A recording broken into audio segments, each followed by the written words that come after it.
Wow. Can you imagine if those old Wild West fuckers could see this, what they would think?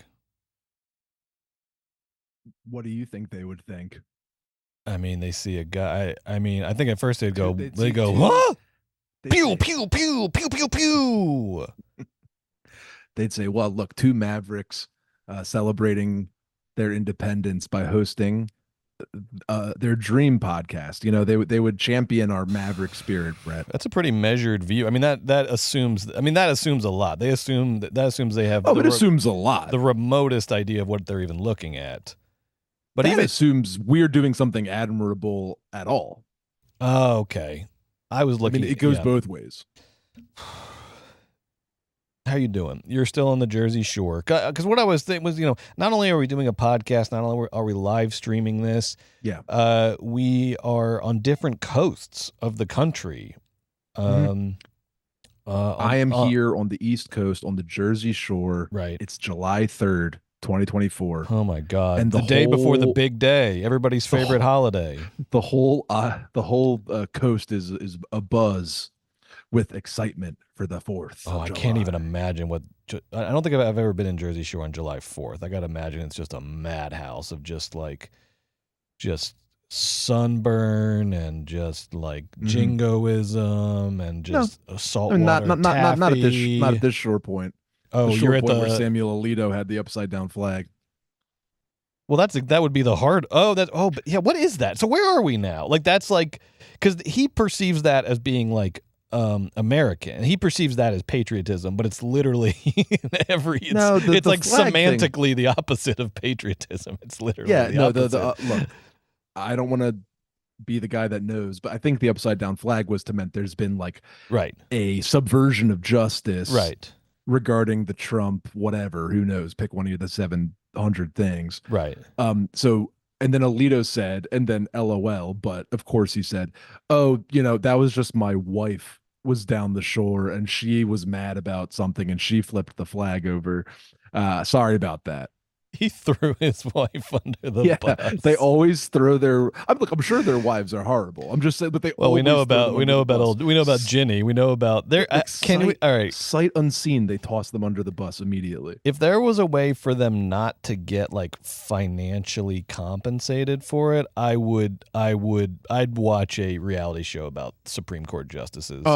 Spouses. Right. Well, no, they don't need to get compensated, but I do feel like we, the taxpayers, like some of our money should go towards producing that reality show, Brett. I think it's as a public service, really. Put it on C-SPAN or PBS or something. Yeah, like let's trick them into a position of candor.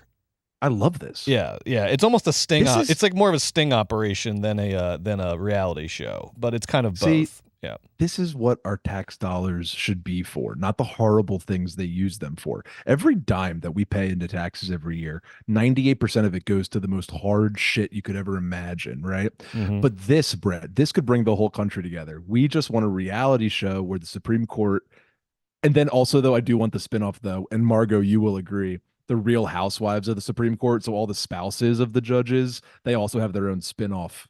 That's what I'm talking about. That was my pitch. Is the spouses? Let's show about the spouses.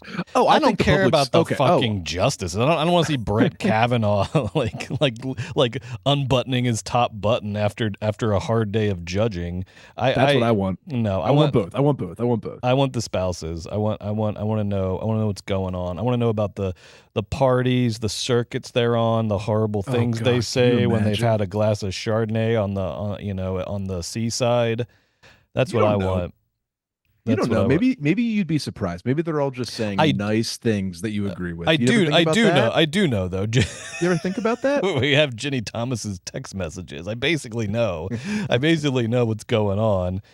No, but I'm reporting live from the Alito's Shore Point, and it's gearing up to be a big 4th. Great. Well, I hope you and the Alitos have a blast. I hope you all share war stories and have a nice cocktail hour. I'm doing great over here in LA back home because shortly before this recording started, producer Margot gave me a VHS copy of Notting Hill. Wow, a VHS copy of Notting Hill right there. Look at that. That's a 4th of July present, baby. Honestly, popping that in for the 4th wouldn't be the worst call. That'd be a nice 4th of July. I do love. I know it takes place in England, but it's about the Americans taking over England. Julia Roberts. It's about the Americans stealing their hottest commodity, Hugh Grant's heart. I love. There's a picture on the back here. Because you remember that montage in Notting Hill where he does his like speed dating montage with all the like the archetypal British women, and he's like, nah.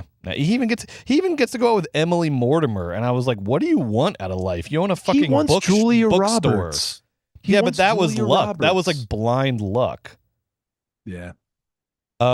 On the back here, there's this really funny picture of Rhys Ifans that clearly was taken either like before filming started or after filming started. He's like transitioning. He's either transitioning into this character or out of this character, but it's like not quite the character in the movie. It's like not scruffy. It's like he finished filming and then had started doing like a Jane Austen adaptation for the BBC, and then they're like, we need you to come back and get back into Spike. Get a picture for the box. We need another day with Spike for the box, for the VHS box. This week on Movies, baby, Manifest Destiny, Manhattan Hellscapes. It's July 4th, so we're celebrating America by reviewing Horizon and A Quiet Place Day One. Plus, we're talking about the indies, I gotta get this right, Chimera. I kept saying Ch, and my wife Amy corrected me. La Chimera, and Janet Planet. Joe, are you ready? Born ready. Oh, then Margot, roll that theme song. There it is. Hell yes. Oh.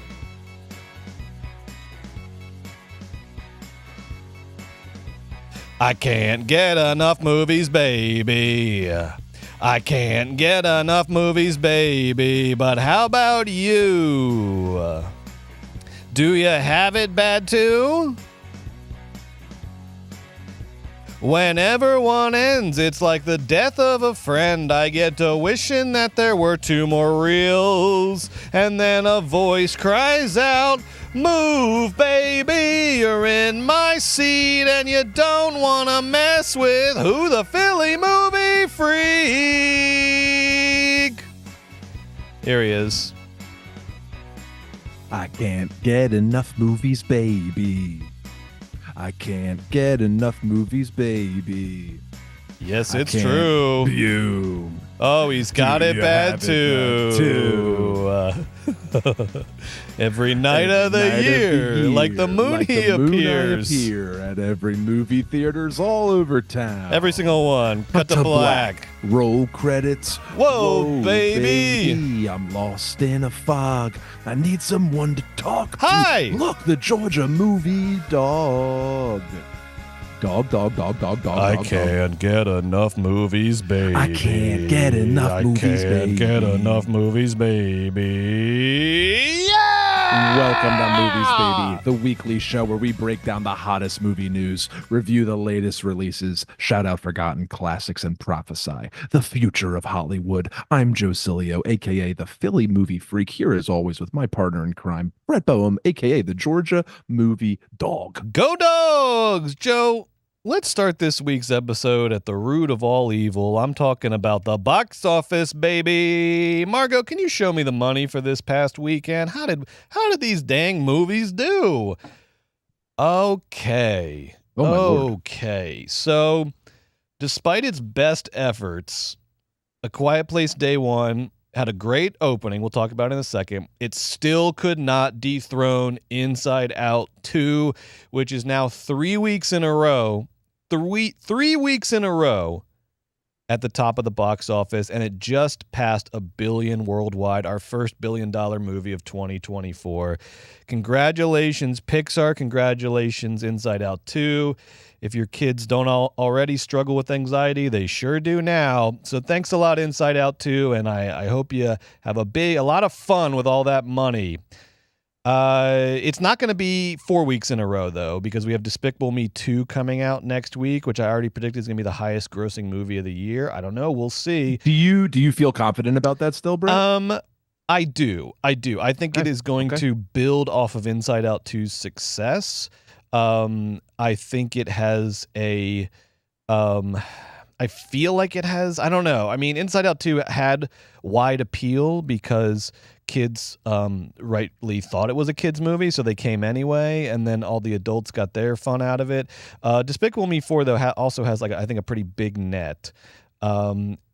So, but it is also more of a kids movie. It might be more of a repeat watch. I don't know. I mean, Inside Out 2 just like demolished. Inside Out 2 was astoundingly I did not popular. think we were going to get $1 billion movie this year based on how the box office was going, but we got one, and it's not even July 4th yet. So we'll see. I think Despicable Me 4 will end up in the top 3. I'll stick with my prediction. That's going to be the next. No. It has to be number 1 next week. It has. Oh, number 1 next week. I mean, sorry. I mean, I see. For the year. It'll definitely be number 1 next week. It'll be very interesting. I mean, Inside Out 2 was just like, it was almost just like Inside Out 2 almost benefited from how lackluster everyone had been about them. Like, there was this like unleashing of energy. You know, it's just like people just like poured into the theaters. Like, finally, this is the one we've been waiting for. Right. So, I mean. But Inside Out 2 did well. Like, people liked it for the most part. It seems like it got good reviews. So I think that positivity will carry over into Despicable Me 4. I still think it's going to be the biggest movie of the year. You know what I forgot about, and is kind of padding my prediction, because my big prediction is that we're going to end the year with 3 animated movies in the box office top 5, which has never happened before. I thought the third was going to be Kung Fu Panda 4, which is like hanging in there right now in the 4 or the 5 slot. Mm-hmm. I forgot about Moana 2 is coming out in November. You're kidding. Now, it's coming out pretty late in the year, and usually end-of-year movies don't end up being like the big box office movies. Because they don't have enough time. They don't have enough time. Right. I mean, they'll count its entire run at so, but like I was looking at the last one was like Frozen 2 came out near the end of the year and ended up in the top 5 of the box office. But if you look year by year, it's rare to get like end of year movies in the top 5. But it's Moana 2. It's a massive franchise. It's Pixar, so we'll see. Is that Pixar or Disney? I don't know. It's one of the two. I don't know. So, but that pads my prediction, because if it's not Kung Fu Panda 4, it might be Moana 2. I still think 3 anime movies in the top 5 for the first time ever. I like it. Now they say, Deadpool and Wolverine, Brett, it's tracking huge. They say 165 million to 185 million is the prediction right now for opening weekend. No. 165 to 185 opening weekend? That's the internal projections, which they have no reason to lie about. That's what they are tracking right now. Yeah, but they mispredict stuff all the time. They said Bad Boys was going to be like under 30 or just at 30. I mean, like, so I don't know. That could be. I think now. I mean, they have. I mean, go back. What is it in the William Goldman book? It's like the number 1 rule is nobody ever has any idea what's going on. Well, I mean that's a lock. So it could just be now people are like drunk, because people were being pessimistic going into Bad Boys, and then now it's like now people I think are being overly optimistic. 165 to 185 opening weekend sounds crazy to me for Deadpool and Wolverine, but we'll see. I don't know. So let's take a look at what did Quiet Place Day 1 do. It did 53 domestically there, and then 98 globally. So a big opening weekend for Quiet Place Day 1. It was the biggest opening of the franchise, opened bigger than the first one, which was I mean, the first one was kind of a surprise hit, and then the second one opened during COVID. So there's those big asterisks, but regardless of that, this is a big opening. Particularly in a year where horror is not like a lock. If anything, horror has sort of struggled. And this is, more accessible horror than some of the other hard R's that we're talking about. But it really cemented this franchise as a ongoing thing. This is a big horror franchise now. Quiet Place Part 3 is already in production. And it's interesting too, because this is kind of similar to Furiosa in that it is a prequel with spin-off characters from the franchise. It's not, minus Digimon Hansu, who's actually not in the movie that much. There aren't any recurring characters. And that is, I mean, the good thing about that is that it counters the idiotic narrative that bubbled up around Furiosa in the cesspool of the internet, that like female-led spinoffs can't be successful. Obviously, that's just an inherently stupid thing, but it's nice to like immediately have a counterexample that disproves it like a couple weeks later. So that's a nice trend for Quiet Place Day One doing so well. Also, props to Quiet Place Day One for having a $67 million budget, which is just another thing that makes the Fall Guy look so ridiculous in retrospect. Like it's like they made Quiet Place Day One for $67 million. You don't need to. Fall Guy did not need to be 135. Look like a big summer movie. It looked like a big summer movie. Yeah. And a lot of that probably had to do with Michael Sarnowski helming it, the guy who directed Pig, which is a favorite of mine and yours. Definitely. He knows how to work a budget. He knows how to keep things tight. And that doesn't include the marketing budget, which had to be sizable. Must have been $100 million. Considering how the marketing budget was probably more than the movie's budget, considering how many times I saw that freaking trailer in theaters in the last 3 months. But either way, this is a big success. They're going to make more of them. And the Krasinski empire grows, which we'll talk about a little bit more. I'll talk all about that later. Okay, good. But I have something I really want to say on that point, but we'll save it for when we talk about Quiet Place. We'll save it for later. Let's talk about Kevin Costner's passion project, Horizon. And can we see that box office one more time? Let's see where Horizon came in at. Horizon strong third. It made 11 million. No, it was a flop. 11 million domestic, not great. Not great, period. Particularly not great for old Kevin. Because we're gonna let's talk about the Horizon. Let's talk about where it came from, how it was made, into our reviews of the movie. We both saw it, Joe. I know you've been anticipating Horizon all year. This guy won't shut up. Oh my God, Horizon. All right, here we go. The Return of the West, blah, blah, blah. Horizon is Kevin Costner's passion project, his megalopolis. And similar to Francis Ford Coppola's Megalopolis, no studios wanted to finance this thing, particularly not as Kevin Costner envisioned it, which is as a 4-part feature film, possibly running 12 hours total. This first chapter was 3 hours. Okay, is every chapter 3 hours? So it's 12. Yes. Okay, great. So a 12-hour 4-part feature film. No studio was interested in financing it. Max apparently made him an offer to do it as a TV series, and he turned them down. Good hero. And it's not just because, though, to be fair, it's not just because it's a massive passion project, 4-part Western, 12-hour thing. It's also because Costner's directorial career has been pretty up and down and unpredictable, because he starts off with Dances with Wolves, obviously just meteoric success, Best Picture winner. He won Best Director over Scorsese for Goodfellas, which, sure, it's the Oscars. But then he follows it up with The Postman, which was a massive bomb, kind of like he had Waterworld and The Postman pretty close together, but The Postman he actually directed was a big bomb financially, critically. And then he comes back in 2003 with Open Range, which was a success. It was a $20 million movie and made, I think, like 60, 80 in box office. So he comes back with Open Range. I'm sure if he wanted to do another Open Range, there'd be plenty of suitors, at the studios to pay for it.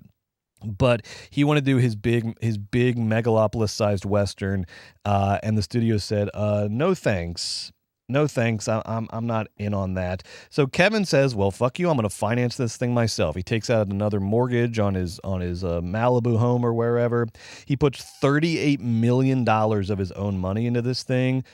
Plus, he got 2 mystery investors. I love that. Some probably, I don't know. Peter Thiel. What? Yeah. Definitely it was Thiel and the estate of Jeffrey Epstein paid for Horizon. Yes. Plus the Trump super PAC. Yeah. He worked the angles and got some proceeds from selling off the rights to international distributors. And then after he sort of made up the majority of the money, Warner Brothers cut him a very nice distribution deal. They said they would not cover marketing costs, but they'll do distribution. In return, they're only taking 8% of gross. 8% of gross. So that means this is a big risk for Costner. It's all his money, but what a sweet deal. Potentially a big reward. Well, when you pay for it, you get more back. That's right. Unfortunately for him, it was a big risk for a reason, and he's going to be lucky to break even on this thing. There's a lot of sort of uncertainty around the budget because it's not going through a studio, but the estimates are that he's going to need this thing to make $65 million domestically to break even, and there's no way it gets close to that. Yeah, Brett, I heard that the budget. Weekend. I heard that the budget for the first chapter climbed to up around $100 million. Did it really? But what you said is true. You know, it's going to need to do 65 domestic and well overseas. But again, you know, it's close to 100 million is for the first part, is what I heard. This is a quote in Business Insider from an unnamed industry source. Oh, good. Costner won't lose his house, but he's potentially going to lose a lot of money. I don't know. He might lose his house. This feels disastrous. This feels, and like he might be able to. You don't think so? I mean, how does he bridge the gap? And he's already made the second one. The second one's already made, so he's gonna have to do this again. He's gonna be working out of a deficit in a couple months on the second one. Look, he definitely it could have started better, but just talking pure financials right now. Yes, this movie does slap me as like a bit of a movie that's going to have an afterlife. This is going to like slowly find fans and slowly cobble it back. I think he will lose money. I don't know if we'll ever get to see chapter 4 of this, let alone 3, which apparently is in production right now. They shot like two. They shot like 2 scenes and then they had to shut it down because they had. I just wouldn't sell all my Horizon stock yet. I don't think it's going to do boffo numbers. I don't think it'll ever like part 2 is not going to like blow the doors down box office wise, but I feel like this movie might have a little bit of an afterlife.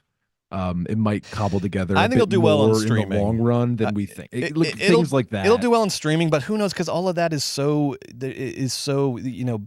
They're not transparent about the finances. I don't even know what that means financially for Costner if it does well on streaming or VOD. You know how I don't even know what that means per se.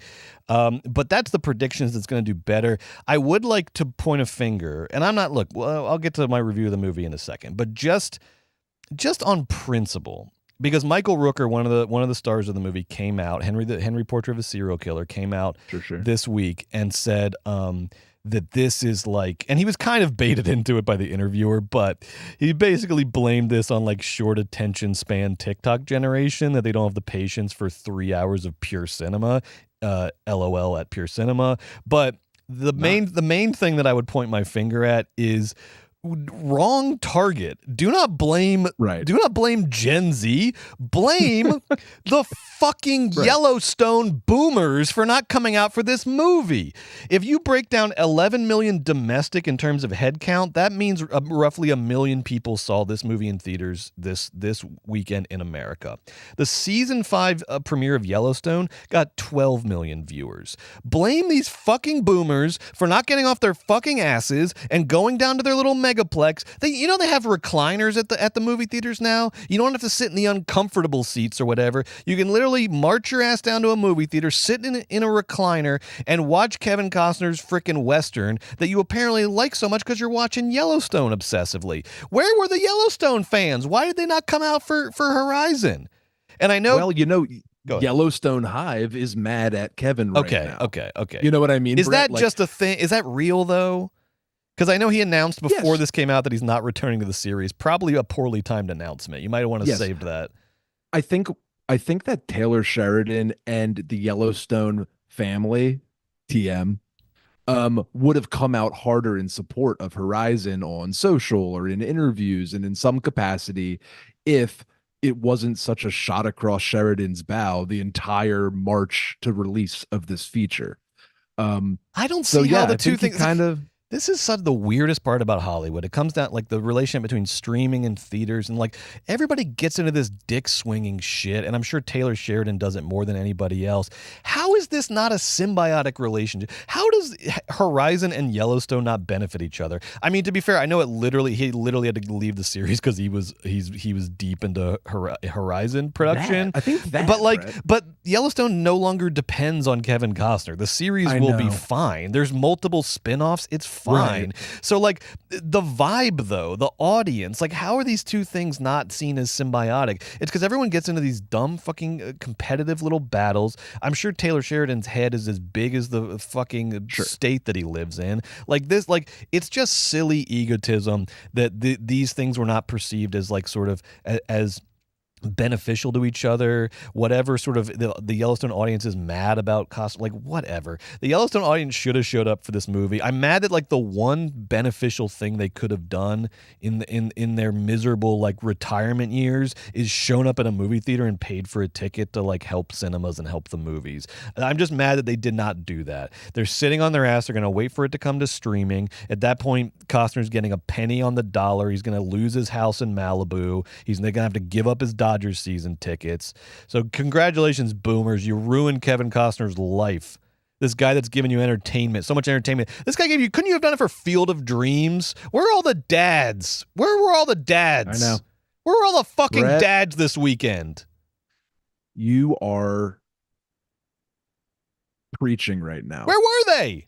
This guy gave you Field of Dreams, the only movie that makes you feel anything. You couldn't come out for his big, like this was, look, I don't even care if you want to see Horizon. This was Kevin Costner's like high school recital. Like he's been prepared. He's been working on this forever. You are his parent. You come out to your kid's recital. This is like your best friend's improv class show. Like, yes. You go. Yes. You go. And I know it's 12:30 on a Saturday. That's and you'd rather right. Just lay in bed, but you have to go. That's right. This is your friend's improv show. This is your kid's high school play. You fucking show up. And I know I made fun of Bradley Cooper for that, for Maestro, for having that vibe. But guess what Bradley Cooper didn't do? Finance Maestro. Right. Thank you. Right. Kevin Costner mortgaged his house to make a movie instead of a TV show. The least you got divorced. The least you fuckers could do is show up. You guys go, I can't even joke. He ruined his life to make Horizon. He ruined his life to make Horizon. You can't even show up for this guy. And the thing is, fucked up. I don't really care about Kevin Costner, and I don't care about these dumb boomers who like Yellowstone. But I don't like the disloyalty, and I don't like the refusal to go to a movie. I don't like either of those things. I don't like either of those things. I'm pissed off at all those Yellowstone boomers for not showing up. I agree. The TV-addled brain. It is bizarre, though. It is bizarre. If I can get into my review of Horizon, because you gave me the take me there. You did the Biden. You gave me first. You won the coin toss, but gave me first. Wait, no. Biden went first. What is it? This is like the 49ers in the Super Bowl. No, that's also wrong. Or is that right? This is. I see what you're doing. Yes, the 49ers went first. I'm letting you go first, because I want you to step in it. That's it. I'm trying to find the analogy, and I probably found it in there, but then I talked myself out of it. You're letting me step in my own shit. I'm gonna talk about why I think. Here's what I think. Yes, based on our very limited texts, although one was pretty clear. Oh, I meant to post those texts on Instagram. I'm gonna post them right now. I'm thinking that you. If you're watching this live, check out our Instagram movies, Instagram.com/moviesbaby. If you're doing it on, if you're watching, if you're going on a browser, this is. I'm gonna post text between me and Joe. You can go to meta.com, and then from there you can find a landing page for the Instagram. That's right. Here we go. Right. Live stream now. All right, I'm so sorry. This is just dead air, but this is good stuff. Trust me, this is good stuff. Air, this is text between me and Joe. All right, share. There it goes. I didn't really proofread that. I'm sure it's fine. I'm sure it's just us. I'm sure it's fine. You admitted. Look, here's what Brett's text said. I got a text from Brett, and that Brett, this could be your launching off point. Please, into your review. Please. Brett texted me.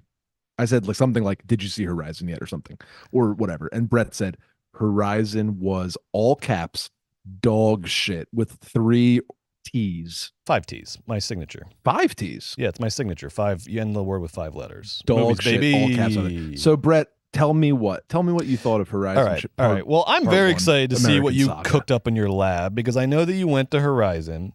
you had to sit through it like I had to sit through it, but you had already sort of predetermined that you were going to find some light at the end of the tunnel here. And then you went and cooked. I'm kidding. Joe's honest, but because he's honest, I'm very excited to see. What kind of narrative. Of course, I went in and I wanted to like it because of everything we just talked about. But you're still honest. You're still honest. Behind it. No, but I would never try to meld an opinion based on what I wanted. Anyway, go ahead. No, I know you don't do that. We're painfully honest. We're honest to a fault.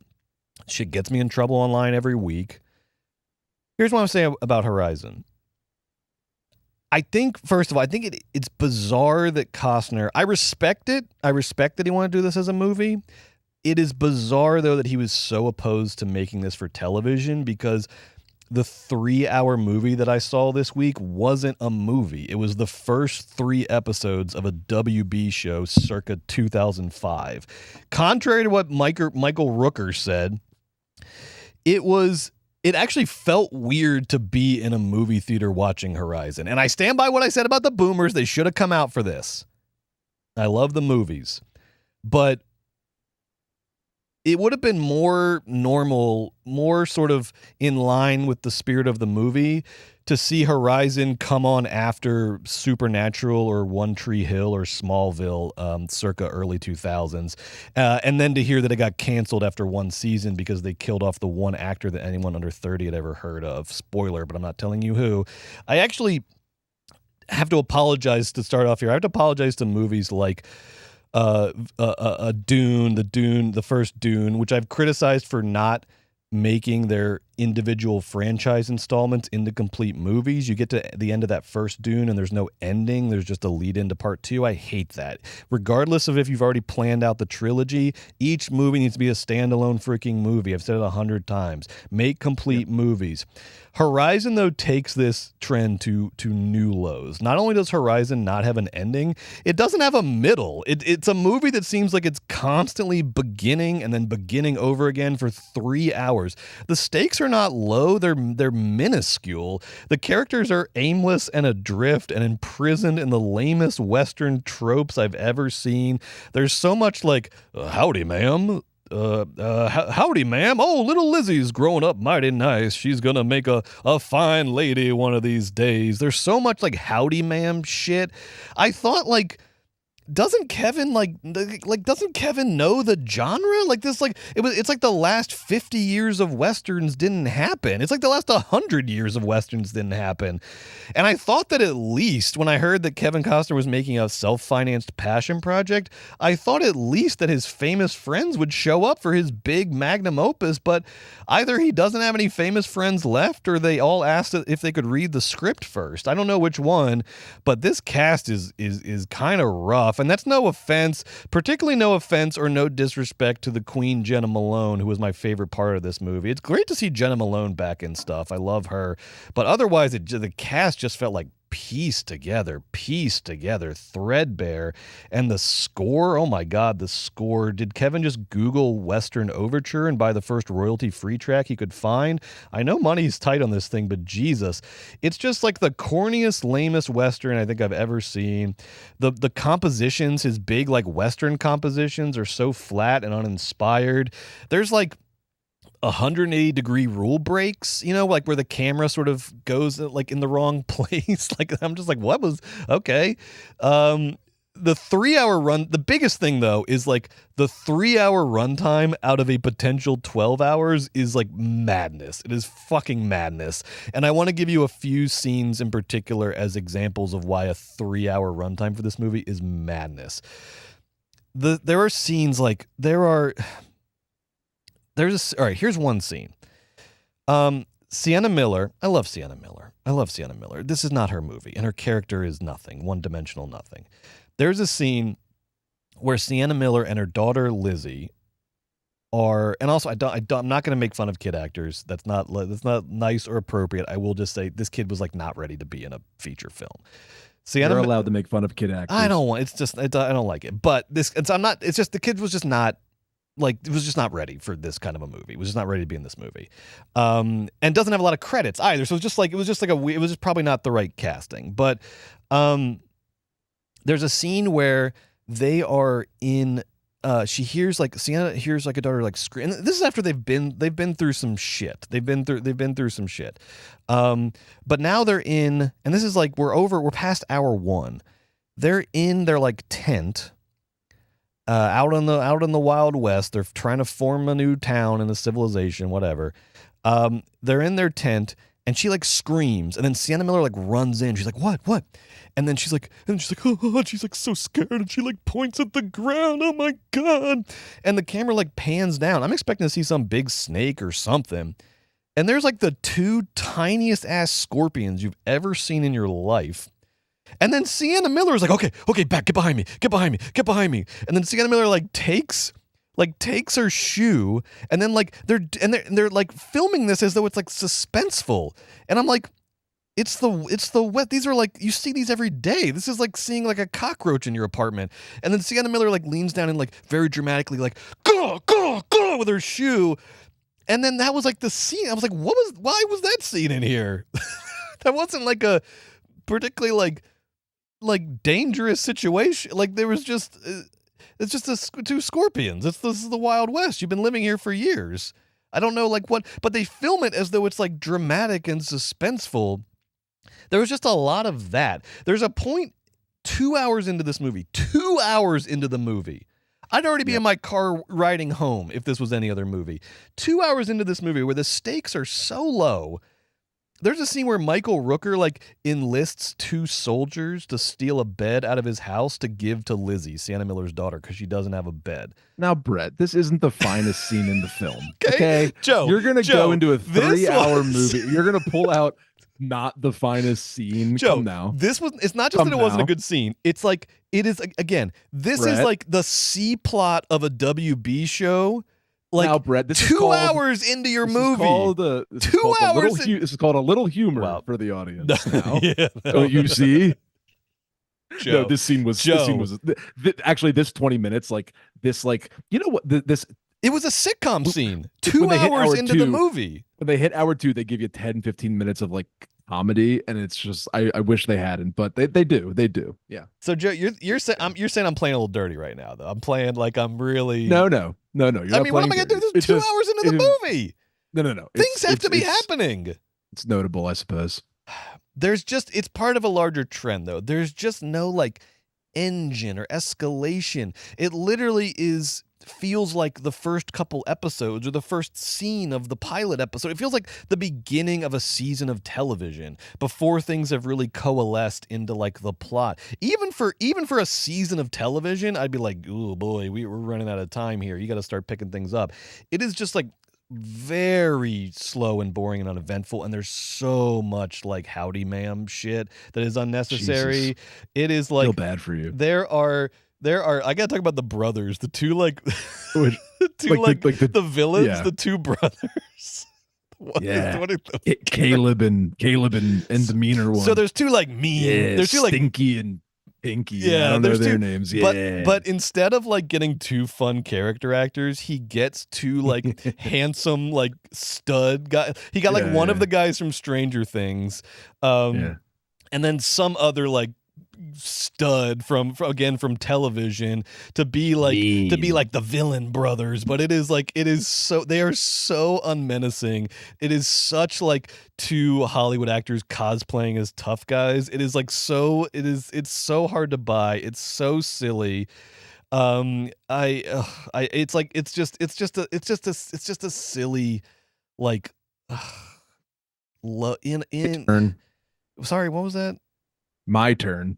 Hold on, I got 2 more things to say because I got to talk about the sex. I got to talk about the sex stuff. The sex scene is so good. Okay, it is so fucking the worst thing I've ever because it is the most vulnerable anybody's ever been in the history of cinema. I don't think Kevin Costner was wrote awake. That for himself. I don't think he was awake. That. Okay, that was insane. Before I talk about the sex scene, though, there's another scene that is like he has endless little goodies in it, endless treats, treats. Go ahead. There's another scene. I feel you like.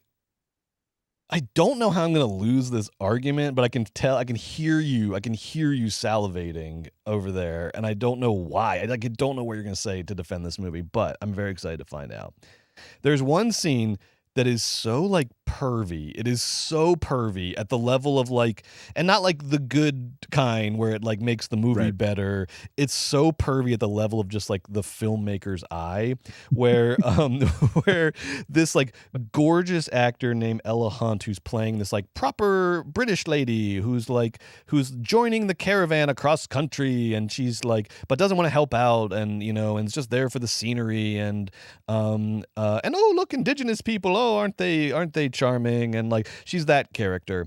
And I assume at some point she's gonna have a crisis that will cause her character to change, but not in part one, not in the 3 hours of part one. I guess you have to tune into part two for her first character like turn. They got yelled at by Luke Wilson. Oh, they really got a slightly stern talking to from Luke Wilson. Also, Brett, just didn't even remotely change. I thought you were talking about the other sex scene. I am going to talk about that, but first, okay, good. First, good. I want to talk about. First, I want to talk about this pervy ass scene where pervy ass Kevin Costner makes this actor the only nudity in the entire movie. By the way, it's not like this is happening all over the place. There's a scene where this character is like bathing, like is gonna like wash herself, and she uses like the drinking water, which she gets yelled at about. But like he literally has her again in a movie with no other nudity in the entire movie. So unnecessarily, he has her like sexily like take off her like nightgown and then like bathe herself, and she's like bathing herself with this water. It's like, it is, I was like, is Kevin Costner like gooning? Like what the fuck is this old ass man doing? This is so pervy and so unnecessary. And then he has these two other characters like as voyeurs who like spy on her, and then they get in trouble for it. And I was like, don't like put this on these characters. You're doing this too. The movie is pervy. The movie is like, that's insane. The movie is like pervily spying on this woman bathing, and then he like blames it on these two characters, or puts it in the agency of these two characters. But the movie itself is those characters. This scene is like so unnecessary. It's so silly. It's not the tone of the movie at all. The movie is like nerdily family friendly, Brett, and then you get this Brett. pervy ass like bathing scene. Look, I have not said this for fucking years. I love sex in movies. I love it. I love it all. This is the first time in a long time where I was like, this is perv. This is like bad. This is no, that is insane. Yeah. First of all, no. Second of all, first of all, this movie has 700 tones. Don't you dare come to me and say, oh, this is a tonal difference than the other. I'll concede that point. That doesn't sound good at all. And then it's a bit of a reach for me. I'm not going to belabor it because we have so much to talk about, but the woman is trying to discreetly wash herself, and she gets spied on by two louses in their caravan on the Oregon Trail or whatever. And Luke Wilson has to go and confront them. And I'm sure it's going to pay tremendous emotional and scenic dividends when Luke Wilson wrestles them in chapter 2 or 3 or 4. Listen to yourself. Listen to yourself. We don't even get it. We see, and the thing is, that's why it felt so off, is because we don't even get. I literally in my head was like, okay, if this pays off, I will swallow it. It will pay the perviness. Off. When he gets financing for August 15th. When some fucking European pedophile decides to pay for part 3 in 8 years is when it pays off. Something has to happen in this movie to pay that plot point off. It's crazy. They get a stern talking to, and they're like, don't you talk to us like that. And it's like, okay, there's tension between these backwoods assholes and Luke Wilson. That's going to be something. Nope, nothing. It's nothing. Nothing happens. The sex scene, though. There's a scene where, so Kevin Costner takes this saloon prostitute under his wing. He saves her. Hooker with a heart of gold. Classic. Sure.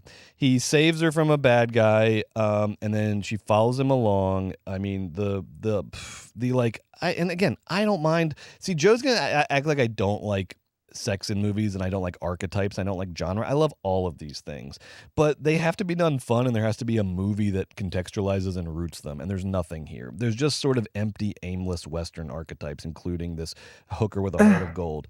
There's a scene near the end of the movie where Costner has to like work on the railroad to like make money, and he comes back from a long day of working on the railroad, and he lies down on his back in his tent, and he's like so tired. He's just like, I got nothing left. I'm so fucking tired. And then she like mounts him because she's gonna have sex with him one last time because she knows she's gonna leave. She's gonna leave in the morning. She's gonna leave him behind. So she's having sex with him for one last time as a little kiss off, and he's just like, I don't know if I can do it. And she's like, lay back. I'll do all the work. And then they cut to this wide shot in which this woman is like sexily riding Kevin Costner's corpse is the only way I can describe it. He is lying on his back. He is ostensibly like dead. It looks like his memorial service. He's lying there not moving. His eyes are closed. He's dead. He's not making a sound. And then this woman in this black lace dress is like riding him. Now, I want to be clear here because I think Joe's going to distort the picture on this. There is no texture of like camp or like sort of heightening. There's no sort of like texture around this that would make what I'm describing like funny or interesting. It just literally feels like they didn't get the take they wanted. It just literally feels like the money was running out, and so much of this movie feels like that. Like when the little editing mistakes here and there. So much of this feels like they just they didn't get what they wanted, or they didn't get the right thing, but they had to just move on. It doesn't the sex scene feels like the movie as a whole, where two characters are getting completely different senses of what the movie is, and they're just not getting the scene that they envisioned, but they just have to go with what they have. All that being said, fuck you Yellowstone fans for not coming out for this movie. I'm gonna rest my case. I weirdly don't feel like I won. I haven't said anything yet. I know, but I don't know what it is. I feel like I'm like the prosecutors in the OJ Simpson case where I'm like, you're wrong. No, I'm like, I know I'm right. I know he murdered his wife, but I can't, like, why am I not like winning this case? I don't know why. Like, I know this is a bad movie. It isn't a bad movie. Please tell me why not. Horizon and American Saga Chapter 1 oh my God. by Kevin Costner Here comes the dissertation. Isn't a bad movie. Actually, it's a great movie. It's a blast.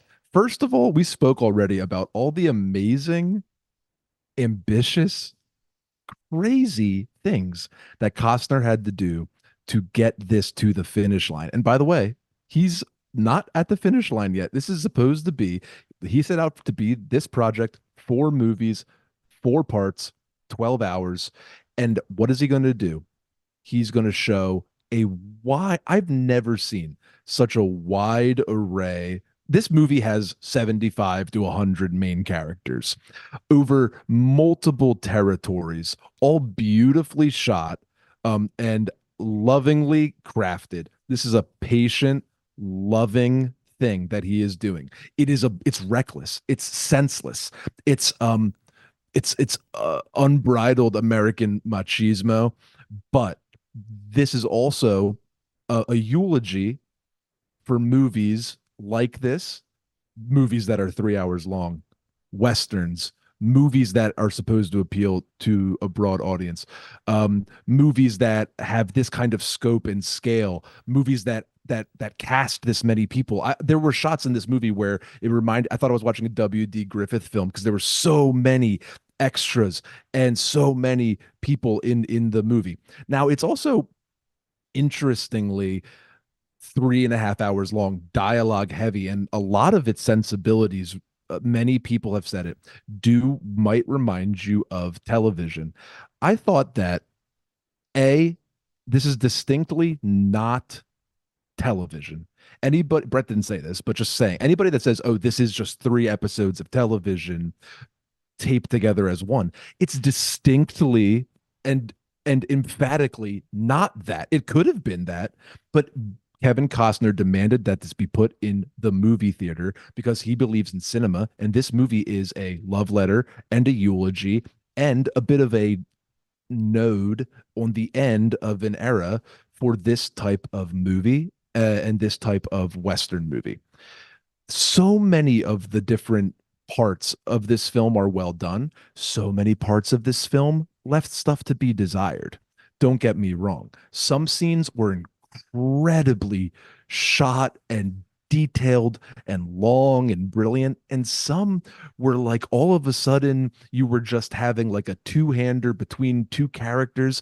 And there was something I felt as a viewer really lovely about this. Brett's right. It did have little editing twists and turns and fuck ups. Not every single shot was perfect. Some shots are just pure Ford. Sometimes he's doing Stagecoach. Sometimes he's doing My Darling Clementine. Sometimes he's doing, Liberty Valance or whatever. He's just riffing endlessly on every single Western that he loves, and he puts them together very lovingly. It is crazy to watch 3+ hours of preamble, loving sort of preamble. I do think the movie works as a cohesive whole, but I do think you have to treat it not only as sort of this broad exercise in cinematic recollection, but also as sort of this bizarre surrealist like Brett said, art project, like child's art project for $100 million. It's so amazing to kind of watch. And then at the end, this movie ends with a 5-minute montage. Oh, I forgot all of a to sudden mention that. This movie's kind of surreal. This movie is Lynchian in certain ways. As what much as the it's John, fuck are you talking about? As much as it's John Ford, it's also David Lynch. This is what I was worried ways. about. This movie has a lot to offer. It is very interesting. And I actually like it for its point of view on Westerns, in the sense that this movie suggests sort of like a Walter Benjamin-esque theory of history, Brett. Jesus Christ. That it does, Brett, that Manifest Destiny was just a collection of decisions over time that were unstoppable, is sort of what this movie suggests. And I think I said that a little lightly. It's a little bit more. It understands the blood and the horror of Manifest Destiny, and it isn't a celebration of it. This movie says, like, there was almost nothing that you, the individual, could do, because history is like a tidal wave and you're just a sand in the ocean sort of deal, which is not to let the settlers off the hook. This movie makes sure to be highly critical of the settlers, as it's critical of, different indigenous people. And, there were many different indigenous groups, and different people had different wants and desires, and how all these things got intertwined. I thought it was kind of thrilling. I think it's kind of a fun project. I love seeing like every single strand kind of come together. It's kind of an amazing like historical accomplishment, even though it's very, very, I understand this isn't a history film. This is kind of like a history of the Western almost, or like a history of a fake memory. But my God, is it fun? I think it's lovingly made. I think I was really like enthralled at certain points, and certainly bored and eye rolling at other points. It's exciting to meet 17 characters 2.5 hours into a movie. I've never felt that before. I think the movie's just wholly unique, and it's a miracle that this isn't something I learned about in some cool class, that, oh, this is Alexander Berliner Platz and this was on TV 50 years ago. It's like, no, Kevin Costner put this out in this market now. So bizarre, kind of beautiful, truly insane.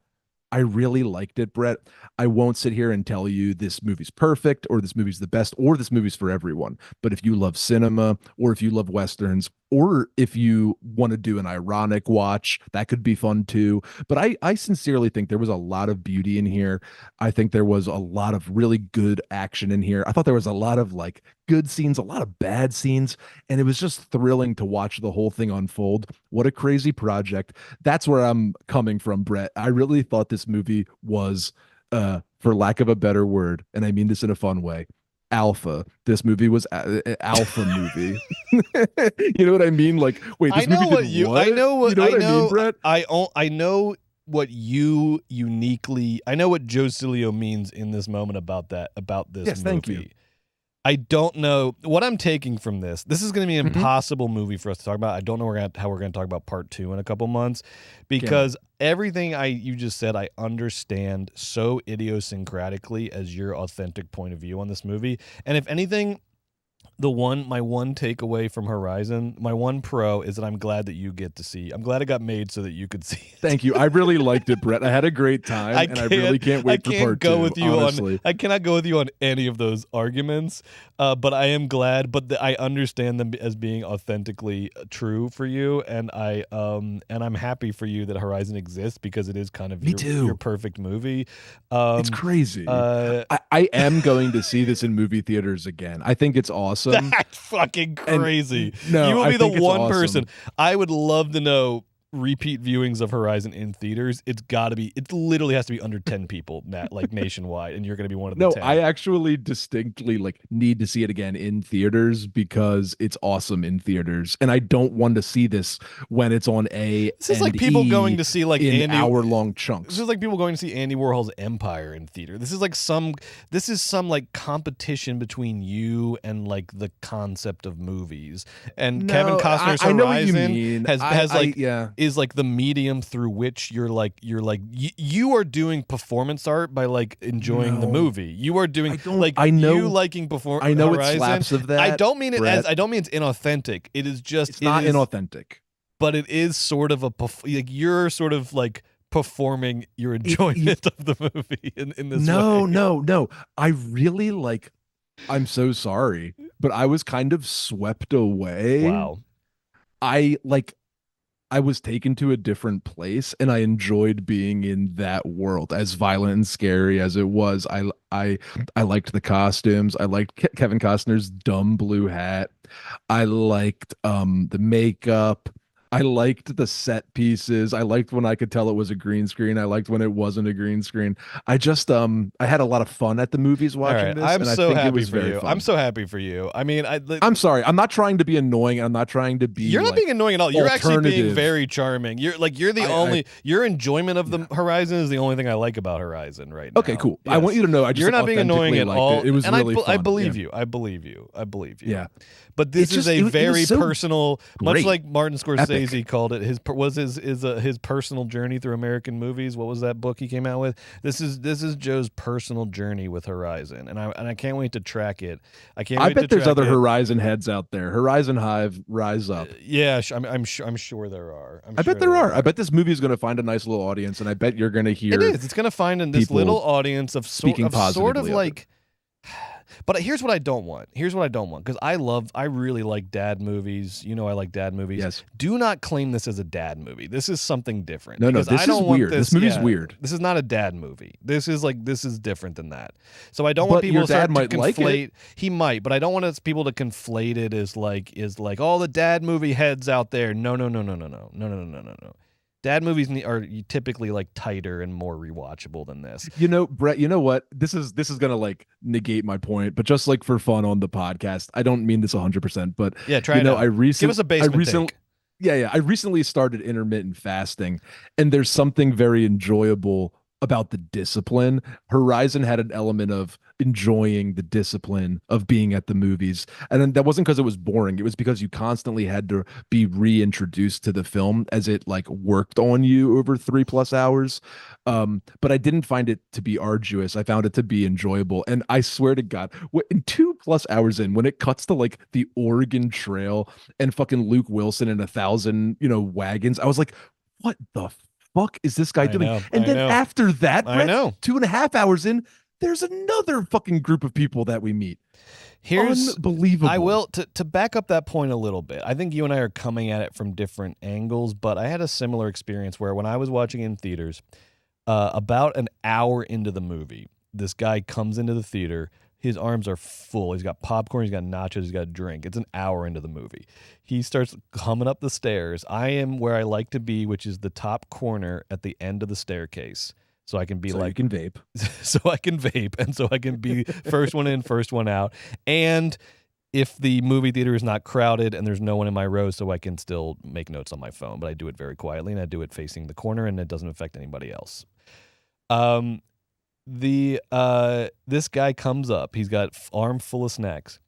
As he's getting up to where I am, I can see him start to slow, And then he like turns around. I'm not kidding you, Joe. This guy almost sits on me. This guy almost sits on me in the movie theater. And I went, I went, whoa, whoa, whoa, whoa, whoa. What? And he turns around. He goes, I'm sorry, man. I can't see shit up here. I go, okay. Right. No, I swear to God, this happened. Your theater couldn't have had more than like 12 people in it, right? No, I know there's nobody. So he like right. he had probably an 85% chance of randomly sitting in an empty seat. And this guy also was like up and down the entire movie and out. So I don't know what movie he actually bought a ticket for. So he didn't give a shit about like what seat was his, but he still had like an 85% chance of randomly sitting in an empty seat. Like if he had just like sat down, he probably would have said, but he almost sat down on me. I was like, whoa, whoa, whoa. He's like, I can't see shit. So I had to take out my phone. I turned on the flashlight. I had to show him. I was like, there's 4 or 5 empty seats next to me right here. So he sits down next to me. This guy, like, it's an understatement to say he was a loud chewer. He was like competing. Ew. He was like competing with the sound of the movie. Ew. This guy was like, hearing this guy, it was like somebody was doing. I was like, is there like a Foley artist with him, like doing the sound of him chewing? Because this is like somebody should be recording this for the movies. This is really like just like loud. I can tell what foods he's like. I could tell when he's eating popcorn versus when he was eating his nachos. Like the nachos, it was literally like, kung, kung. Every time he would bite down on this nacho chip. So this is next to me from hour 1 to like he eventually like left for the last time at hour like the 2.5 mark. So this is happening next to me. Then Horizon is happening on the screen, just sort of lumbering its way to Bethlehem to die or whatever that Yeats poem is. And then I'm sitting there, and then so I get to hour 2, and in my head I was like, I'm just gonna go. I get it. I get what this is. I know nothing's gonna happen to change my opinion in the last hour. I'm just gonna fuck off. I've been here for 2 fucking hours. This guy's chewing like louder than fucking God next to me. Like I can't even hear myself think. And then that like dumb little Michael Rooker scene happened at the 2-hour mark. That was like a C plot in a sitcom, and I was like, all right, Costner. I was like, you know what? You little fucker! I'm gonna stay for this whole fucking movie. I'm gonna be out for part 2. There are so many little treats in there. It's not a treat. It was like, but I did from a very different standpoint. I agree. I like committed to the endurance test of it at hour 2, almost out of spite for Costner, and out of like collective spite for all the Yellowstone boomers who didn't join me in theaters. I was like, they should have been here next to me. They should be here, not me. But I'm here, so I'm gonna stay for the whole movie. I'm gonna stay for the whole movie. And I watched it, and I'm glad I did, because my favorite part of the movie, it's bad. Yes. The movie doesn't get credit for this. We have to talk about this ending. You mentioned it. But the movie ends with this like preview of part 2 that it doesn't like present it as a preview of part 2. You don't know that that's the case. No, but it starts doing this like montage, this like rapid fire montage of all these like increasingly dramatic things. And I'm like, well, none of this has happened yet, and these people look sort of like at a different stage in their lives. And I was like, oh, is this like a preview of part 2? And this is before the credits. This is not like mid credits or post credits. It's before the credits. And so all this stuff's happening. I'm like, oh my God, he's doing like a preview of part 2. And I'm like, all this looks sort of like, looks like the stakes are gonna raise eventually, maybe around hour 5 of this epic. And then and you start seeing this like guy from the back, and it's in a bigger town than we've seen in the movie. It might be like San Francisco or something. He's in a town. He's in like a printing press or a newspaper shop or something. Maybe he's in Horizon. They rebuilt it again. Maybe it's bigger now. Sure. Go ahead. And we see him from behind, and it's like clearly like they keep cutting to him. It's clearly like the big villain or the big bad. And then it's like, oh my God, who is this guy? And it's like, we've never seen this guy. Like, and I'm like, I don't know what to be afraid of here, Kevin, because I don't know who this character is. You've never presented them. And at the very end, the character turns around, and it's Giovanni Ribisi in the most like Wild West, like handlebar-y kind of mustache. His hair's all pomaded. He's got like a little suit vest on. And Giovanni Ribisi looks like right off camera. And then the movie ends, and it says directed by Kevin Costner. Isn't that crazy? I was like, I don't know who that is, Kevin. I don't know who that character is. And also, like, I like Giovanni Ribisi. He's not a big enough star in 2024 for that to be the like dun dun dun, like, oh, look who I got in part 2. I was like, Kevin, I don't know. That was supposed to be a movie I just watched. I don't know what that was. You end with a shot of a character that you've never introduced. you end with the message, oh, you thought, just wait until part 2. Whoa, wait until part 2. That's when it really gets going. That's when it starts.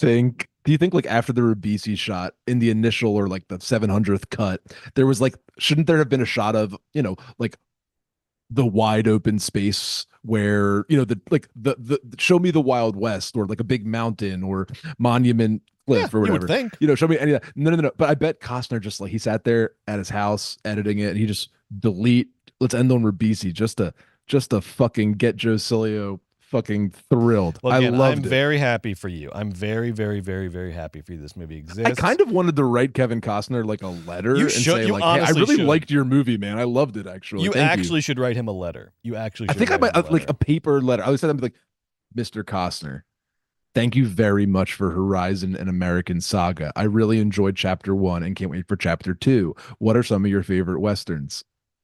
Joe. You should honestly start a letter writing relationship with Kevin Costner, because right now he needs a friend. He's looking at the bills.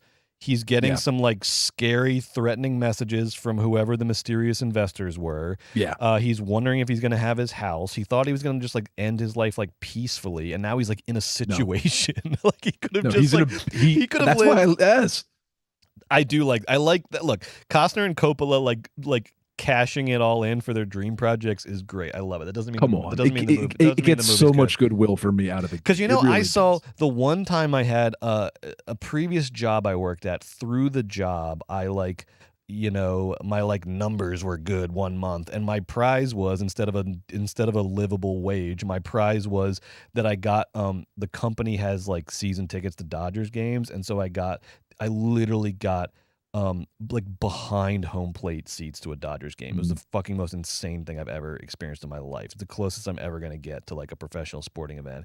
And it was like against the Phillies, like Ryan Howard era Phillies, and Ryan Howard's a fucking giant. And so I'm like, and I think I've told you this before. Yeah, but I love this story. And so I'm sitting there, and then I'm just like, can't believe how close I am. And I look over, and like in my row, like a couple seats down, is Kevin Costner and his family. And they're sitting there. And then like after the game, and I'm just watching Kevin Costner this entire game. I barely watched the game. And then after the game, it's like Soul Patch era Kevin Costner. I don't know if he's still doing that. Yeah. And then after the game, he doesn't even like check with anybody. He just walks with his kids out onto the field and takes pictures with Justin Turner. Like, and doesn't even like check with anybody. He just does it, and no one stops him. And it's amazing. Costner could have just done that for the last part of his life. He could have just lived the most idyllic rich man's LA life. He could have fucking lived in Malibu and voted Republican and watched his kids grow up and go to Dodgers games and just enjoy his little life. And instead, he's now like in trouble. He's now like in financial trouble because of this Western he had to make. It's kind of wild. It's kind of the wildest thing happening in movies. Exactly. And here's my prediction, Brett. That's not the movie, though. That's just okay, fine. That's fine. You heard it. Here's your prediction. He's gonna make my prediction. He's gonna make it. He will make all 4 chapters of this movie. There's no way. There's no way he gets 4 made. It will be in the Criterion Collection. Oh. Well, who knows? They put Armageddon in the Criterion. And I'm not blaming them. I'm just saying they're wild cards over there. I'm telling you right now, he'll make all 4 Criterion Collection. All right. Okay. All right. This is gonna be a long one tonight because there's a lot to talk about. Like I don't think we're like hopefully we're not falling into the Horizon spell here of just going long to go long. But I don't want to go long. There's a lot. Look, we'll go as fast as we can. But there's a lot to talk about. All right, because we've still got Quiet Place Day 1 and La Chimera and Janet Plan to talk about. Or I have. All right, let's bang them out. Okay, let's bang it out. Okay, Quiet Place Day 1. Quiet Place. Is that it? Have you said? Did you say your piece? Yes. No. Thank you very much. All right. Quiet Place Day 1. You did not draft this movie in fantasy, though. I think you knew. I think it was strategic, though, because you knew I would not like it. There was no way in hell you were gonna like. Unless it was just too risky for. Fair enough. It was too risky. Fair enough. There's no reason to fall on your sword for fantasy. I respect it. Yeah. Quiet Place Day 1. So, like we said before, written and directed by Michael Sarnowski, who did the incredible movie Pig with Nicolas Cage.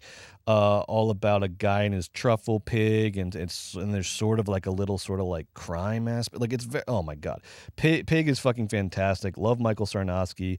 He also brought a lot of his creative team from Pig to this. His cinematographer Pat Scola, the composer Alexis Gropsas. So he's got the Pig team working on this.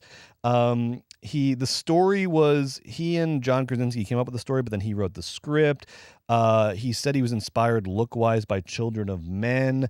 So all of these details sounded pretty interesting to me going in. I was excited. I'm obviously no fan of Krasinski. I don't really have an allegiance to this franchise in any way. But all of that stuff made it exciting for me going into the movie. I was excited to see what it was going to be. And I love Sarnowski getting a big swing, a big studio budget and a big swing. A couple things on A Quiet Place day one.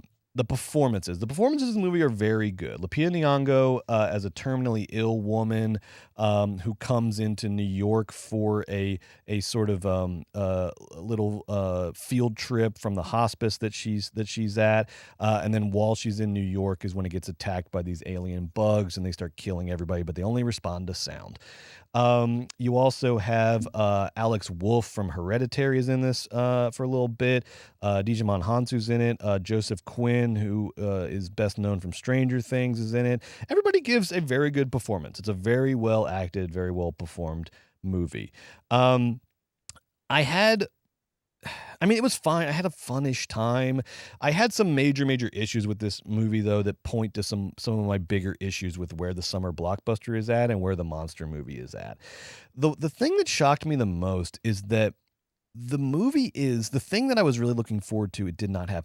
It's not a suspenseful movie. And I was kind of shocked at the lack of like real suspense and like real sort of like layered set pieces. If you think about how like, and look, this is a high bar, but if you think of how like Spielberg structures like his set pieces in Jurassic Park, where it's just like heightening to the point of like, they're never going to get out of this. There's no way they get out of this. They're definitely dead. There's no way they get out of this. And he's just heightening the suspense to impossible heights and then finding a credible escape route that you did not see coming. This is really the opposite of this. Like I never felt like the characters were in like real danger. Like the main characters were ever like in like real danger. There are like two set pieces. There's one in like a sewer that was in a flooded subway. There's one on like a sort of abandoned construction site that were like the beginnings of a suspenseful set piece. But then the characters kind of get out of the situation fairly easily. And there's not that like 2, 3, 4 beats of like heightening. There's not that sense of like there's no way out of this. There's not that sense of oh my god, and your heart's beating out of your chest. Like he just doesn't like layer in suspense, and I feel like maybe that's just not Sarnowski's strength as a director or his inclination. It almost felt like he didn't know to do it or something. It was just because there's scenes where it could have happened, but he just was in a rush to get the scene over with, it felt like. And so you don't have that like heart pounding in your chest thing, which I thought was supposed to be one of the trademarks of these movies, and I think is more of a trademark of the first two. I do think not to give Krasinski a compliment, but I do think I do think the previous two have more of that like heart-pounding suspense. I know there's the famous scene where Emily Blunt's giving birth in the bathtub and trying not to make any noise. You didn't get that. The scenes were sort of in a rush to be over with, and so there was really like a lack of actual suspense or scares in this movie. There was also, and I usually take the opposite position on this, where I'm like, I don't need all the lore. I want like a tight, efficient story. I like standalone stuff. But I actually felt like in this case, because this movie plays out in real time, no one knows what's happening or why it's happening. The aliens just appear and you kind of experience it. Much like in Spielberg's War of the Worlds, you experience it as it would really happen in real life. But unlike Spielberg's War of the Worlds, because there wasn't a lot of like real suspense or real like fear or anything in this movie, I was actually like, I think I would have liked some lore or some like shadowy government characters or like something that like could flesh out this movie or make it a little more fun and interesting, because this all leads to my main problem with Quiet Place Day One, and my bigger issue with where the summer blockbuster's at and where like monster movies are at, is that this movie's two main tones was, it was so fucking dour. And I get that he wanted to make it like Children of Men, but man, that's a high bar. And when you're filming most of the movie on a studio backlot, it's not going to look like Children of Men. And it didn't look like Children of Men. And instead, it just felt so fucking dour. And then also it felt really like emotionally exploitative and kind of sentimental and cheesy. I felt like all the stuff around Lupita's character having having terminal cancer, it's not that could not have worked in theory. And I actually like the idea of, for this prequel, like for a one-off prequel, I do think it was fun to have like the main character be someone who's going to die anyway, and it creates like an interesting sort of dilemma of like, why are you fighting to survive, and like it's just because it's your instinctual thing, but like to what extent do you fight to survive? And like, so I thought that was potentially interesting, but the problem is, and this is where like the fact that Krasinski had a hand in the story, maybe not the screenplay, but the story, this felt very Krasinski to me, where like you get a flood of the terminal cancer stuff in the first 5 minutes, and it just really felt like cheating. It felt emotionally exploitative. It's like, we don't even know who this character is yet, and you're trying to cheat to get us to care about the character, because there is a flood of like, this character is dying from cancer in the first 5 minutes. And then that like puppet show they go to is straight, to quote the trailer for If, straight from the imagination of John Krasinski. So there is like a lot of emotional exploitative stuff going on the first 5 minutes that I didn't like. Whereas like later on in the movie, I was like, oh, I kind of get what they're doing with Lupita, and that really could have worked and been interesting if they just hadn't hit you over the head with it. It's like, just be patient. Like find a point where this can pay off, as opposed to trying to cash that check in the first 5 minutes. So the audience is like forced to be on the side of the character. It just felt very exploitative. The movie has no real sense of humor. It like half of it felt like a dumbed down version of Threads, that incredible movie about the nuclear bombing of Sheffield. Like half of it was just so dour and like destroyed city and people covered in dust and bodies everywhere. And then the other half felt like a Hallmark movie and its kind of cheesiness, and like, so it was just like tonally, I didn't like it. And the big thing that I was missing was just a fucking, like, where's the summer blockbuster? This is a monster movie coming out the first week of July. Like, where's Independence Day? Where's Jurassic Park? Where's Men in Black? Where are these movies? Do they not make them anymore? And I know we were talking on our summer blockbusters episode about The Dark Knight and how fundamental of a summer blockbuster that was. And I do, and we've talked a lot about Spielberg and Nolan, and like, I respect these guys. They're obviously masters of their craft. But one of the things I just can't, like, and I don't blame them for this, but to me, Spielberg and Nolan are both guys who are the best of the best. You don't get better than them at what they do, but they both unleashed some like not great trends in the history of movies, and they inspired a lot of imitators who can't do what they do. And I really do feel like The Dark Knight kind of killed the mood of the summer blockbuster, because everyone now is trying to do this hybrid of like an indie movie and a summer blockbuster, and we get these just in between dour fucking movies like Quiet Place Day One, where it's like, man, this is a monster movie in July. Why does it fucking look and feel like this? What is the constant like who's like, why do they feel like they have to make it look like this? Like, can't we have fun with this fucking movie? And like, it would be one thing if like if there was like 3 other movies that were doing that, and then A Quiet Place Day One could sort of find a different lane. But it's like, man, you're the summer monster movie. Like, you almost have a responsibility to not be like this. You have a responsibility to be sort of bigger and even a little campy and fun, and like, it's just, I just feel like there is a now a missing hole that we're never going to fill again for like fun big action summer blockbusters like Horizon. Like, sure, because everyone wants to make The Dark Knight, everyone wants to do their hybrid of like an indie and a studio movie, and it was just like, and when it works it's great, but this one did not work for me. It was like a bummer. It also has that specific brand of like cloying sentimentality that comes from 2 white guys writing a black female character. Like, there was a lot of like when they go to the Harlem Jazz Club where her dad used to play, and it's like, rough. It's like, all right guys, like, did the dad from Get Out write this script? Like, it's just like, it's like there's moments like that where I was like, oh god, it's like cringy. So I don't know. It was like, I loved Pig. I did not like this movie. I do, if I can, Joe, tell me what you thought about Quiet Place Day One. I have one last thing to say about Krasinski on this, but Yeah. I like let's keep talking about the movie for a second. What did you think about Quiet Place Day One? Well, for starters, John Krasinski and Michael Bay, via his Platinum Dunes production company, are our new horror overlords. Oh fuck! They have crafted the most successful franchise of modern horror. I know that The Conjuring, James Wan's The Conjuring universe has spawned off, but now we are in the dribs and the drabs, The Nun 2 and this and that. I know Insidious is super popular, but I feel like we're past Insidious's prime now as we get into Annabelle 12. Unfortunately or fortunately, John Krasinski and Michael Bay have the surest thing in horror. A Quiet Place made $50 million. Big surprise. Opening weekend. Quiet Place 2 during COVID made $50 million. It was like the first movie back for a lot of people. They came out to see fucking Quiet Place Part 2. And now this, A Quiet Place Day 1, a spin-off, Brett's right, featuring a woman, which we all thought was moot because of one freaking movie, Furioso, which is obviously some sort of insane outlier. I don't know what to say about Furioso. But here we have it, led by Lupita, the world's greatest actor who never gets in any good movies. I'll talk about in a second. And then this one makes $50 million too. And then Quiet Place Part 3 is going to come out. I have a feeling it's going to make around $50 million opening weekend. I think more. I think it'll be I think if the spinoff prequel made 56, yeah, because 2 came out during COVID, you can't like really count that. The spinoff prequel made 50. Right, you're right, bro. Part 3 is going to be 60 plus.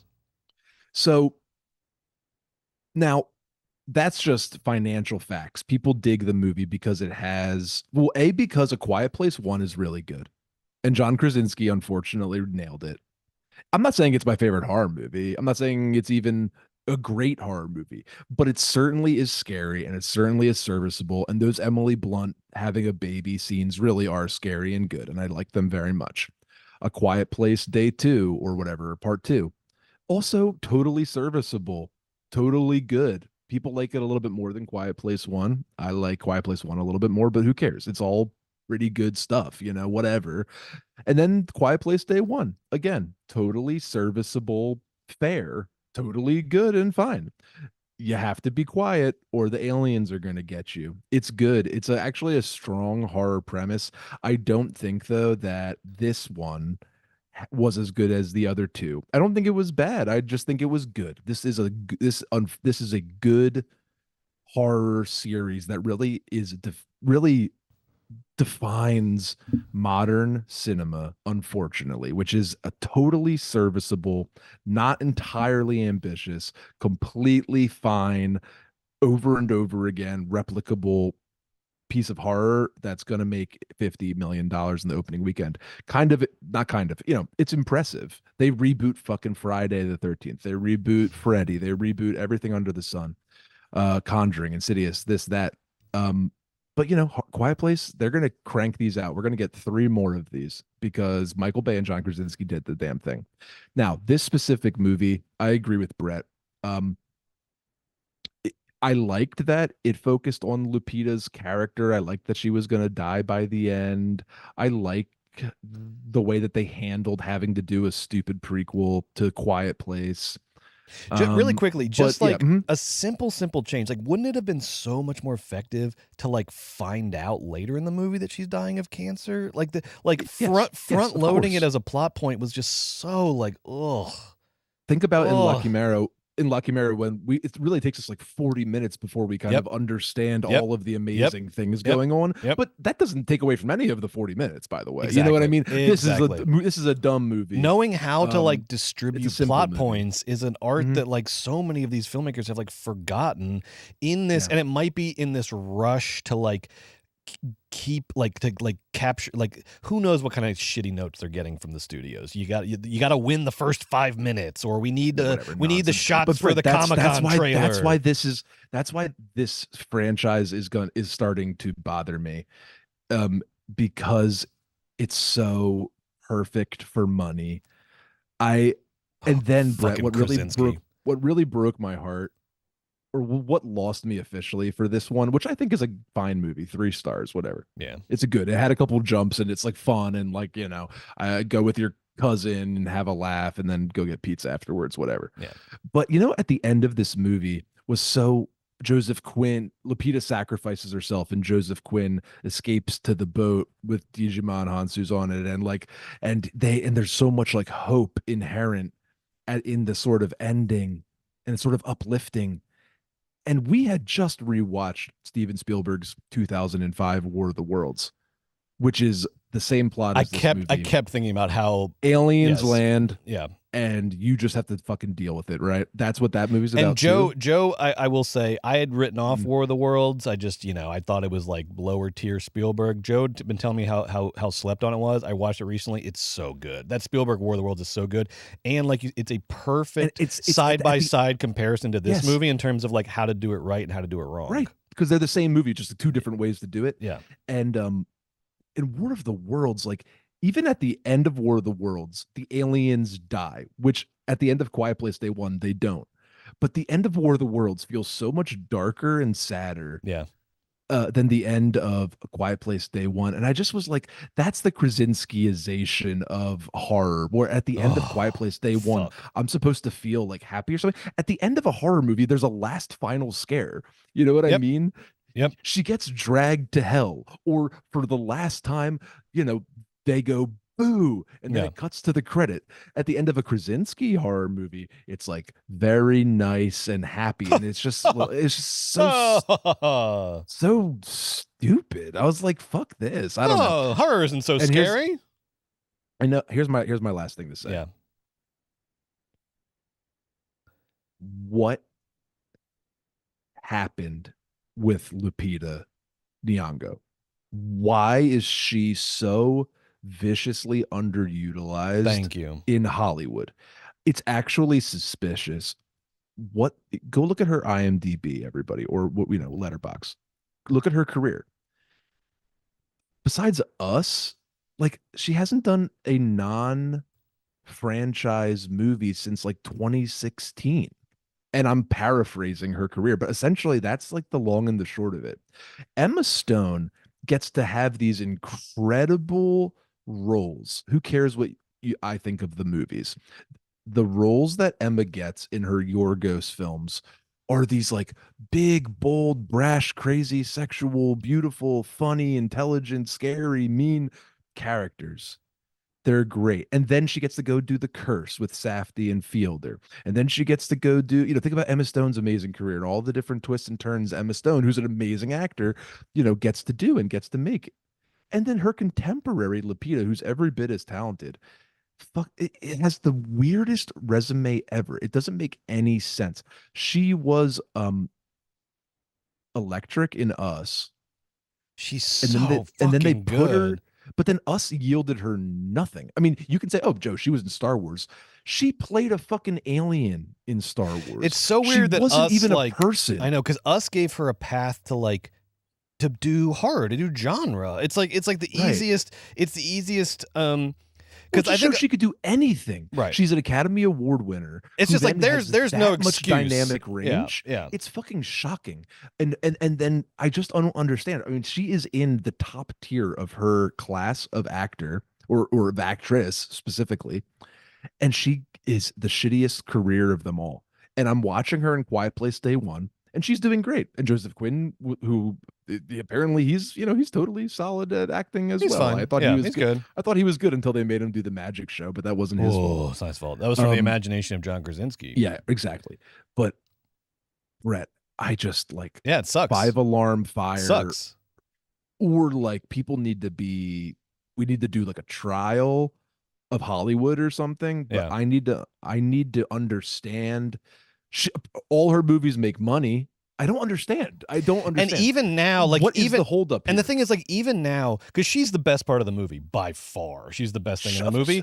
But you can already tell, like, this is not the success of this movie is not like like they're not like Krasinski's gonna get credit for it. This director will be able to make more. Right. Like no one's like Lupita opened it big. Yeah, the success is not like immediately. Like she should be the first point that the success trickles down to, but she's gonna be like third, fourth, fifth down the like trickle down ladder of who gets credit for the success of this movie. Whereas the headline should be Lupita Nyong'o led movie is the biggest movie of the week and going to be one of the biggest movies of the summer. But that's not going to be the narrative. And this brings me to my point, not at all. My latest point that I want to bring up about John Krasinski, because I've talked about how he's a simp for the CIA, how he profited off of COVID with his Some Good News bullshit, how he made the worst movie I've ever seen, which I still stand by, even after watching Horizon. If is still I think the worst movie I've ever seen.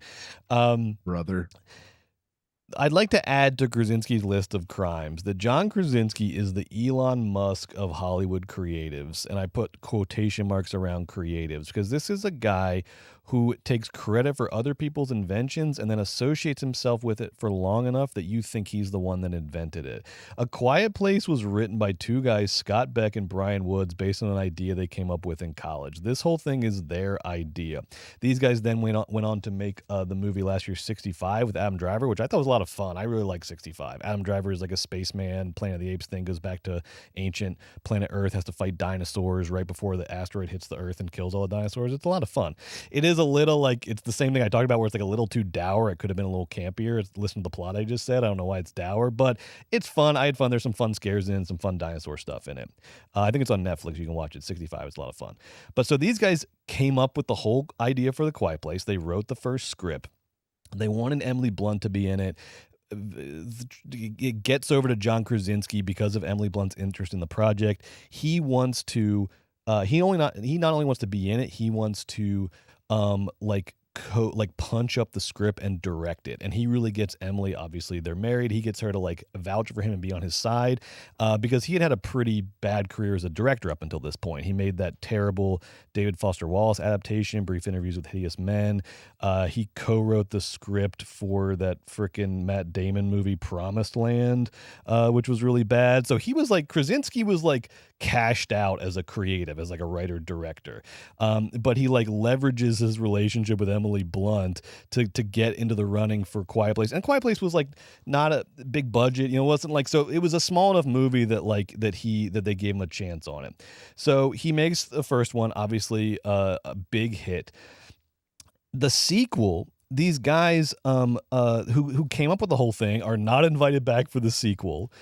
They came out with a very diplomatic statement about it, about how they would rather create original ideas and not be part of franchises, which is like a trend you're going to see here is people making diplomatic statements about the making of these Quiet Place movies, where they're clearly not trying to piss off, Krasinski and the studios because they still want to work. But Joe, you and I have been, maybe not at this level, but you and I have been in on enough contract stuff where it's like, I can read between the lines of this statement they came out with. Like, they're pissed. They got kicked out of their own movie, and they're not happy about it. So Krasinski like takes over this franchise, starting with the second one. This idea that he did not come up with. So by the time of the third one, and I'm not saying that he did not do a good job directing the first one. Like it's like, but the point is like this was not his fucking idea. This was somebody else's idea that he wormed his way into. And by the time you get to this one, Quiet Place Day One, I read some interviews with the director, and Krasinski presented it to him like this. He said, "Here's my world. What's the story you want to tell in this world?" This is what he's saying. He did not come up with A Quiet Place. But by the time you get to this one, it's his world all of a sudden. And like nobody seems really like pissed about this. Everyone has nice things to say about Krasinski, but also like, of course they do. He's fucking taking over Hollywood and they want to keep working. The reason this pisses me off so bad is because when the trailer for If came out, and we've been referencing it and everyone made fun of it, but when If came out, it was marketed as From the Imagination of John Krasinski. And everybody was like, well, how are we already at like From the Imagination of John Krasinski? Don't you have to make like 5 Spielberg movies before they do From the Imagination of? And the thing was, the way we got to From the Imagination of John Krasinski is through A Quiet Place. Not because of his adaptation of Brief Interviews with Hideous Men, not because he co-wrote Promised Land, and not because of those two. It's because of A Quiet Place that we get From the Imagination of John Krasinski. But the funny part about that is A Quiet Place did not come from his imagination. It was not his idea. It was somebody else's idea. And when we do get from the imagination of John Krasinski, like If, it's fucking terrible. It's fucking terrible. So he hijacked these two guys' idea, made himself the face of the franchise, and then slowly over the course of 3 movies has made it seem like he is the creative force, like the sole creative force of A Quiet Place, to the point that he gets from the imagination of John Krasinski on his next movie, so that he's a from the imagination of guy. And I know that's like laughable to us, but like that brand travels. That brand has currency when you're a from the imagination of guy, but he got there through these completely fraudulent means by taking credit for somebody else's invention. He is the Elon Musk of the movie industry. He comes in, snatches up someone else's idea, and then convinces you over time that he's the one that came up with it and is responsible for it. Fucking fraud. Add it to the list. It's not going to matter. It's not going to matter because this movie made $55 million and part 3 is already in production, but add it to the list. It's going to catch up to you eventually, Krasinski. And I can't wait to wipe that fucking smug grin off your face and slap that Boston Red Sox hat off you. He doesn't even wear like the normal Boston Red Sox hat. He wears like the all black one. It's like, what are you trying to do? What are you trying to do? It's like his love of the CIA, his love of the Boston Red Sox, his bad guy. The business sucks. This guy fucking sucks. Yeah. This guy fucking sucks. Yeah. And he's gonna take credit for Lupita Nyong'o carrying this movie.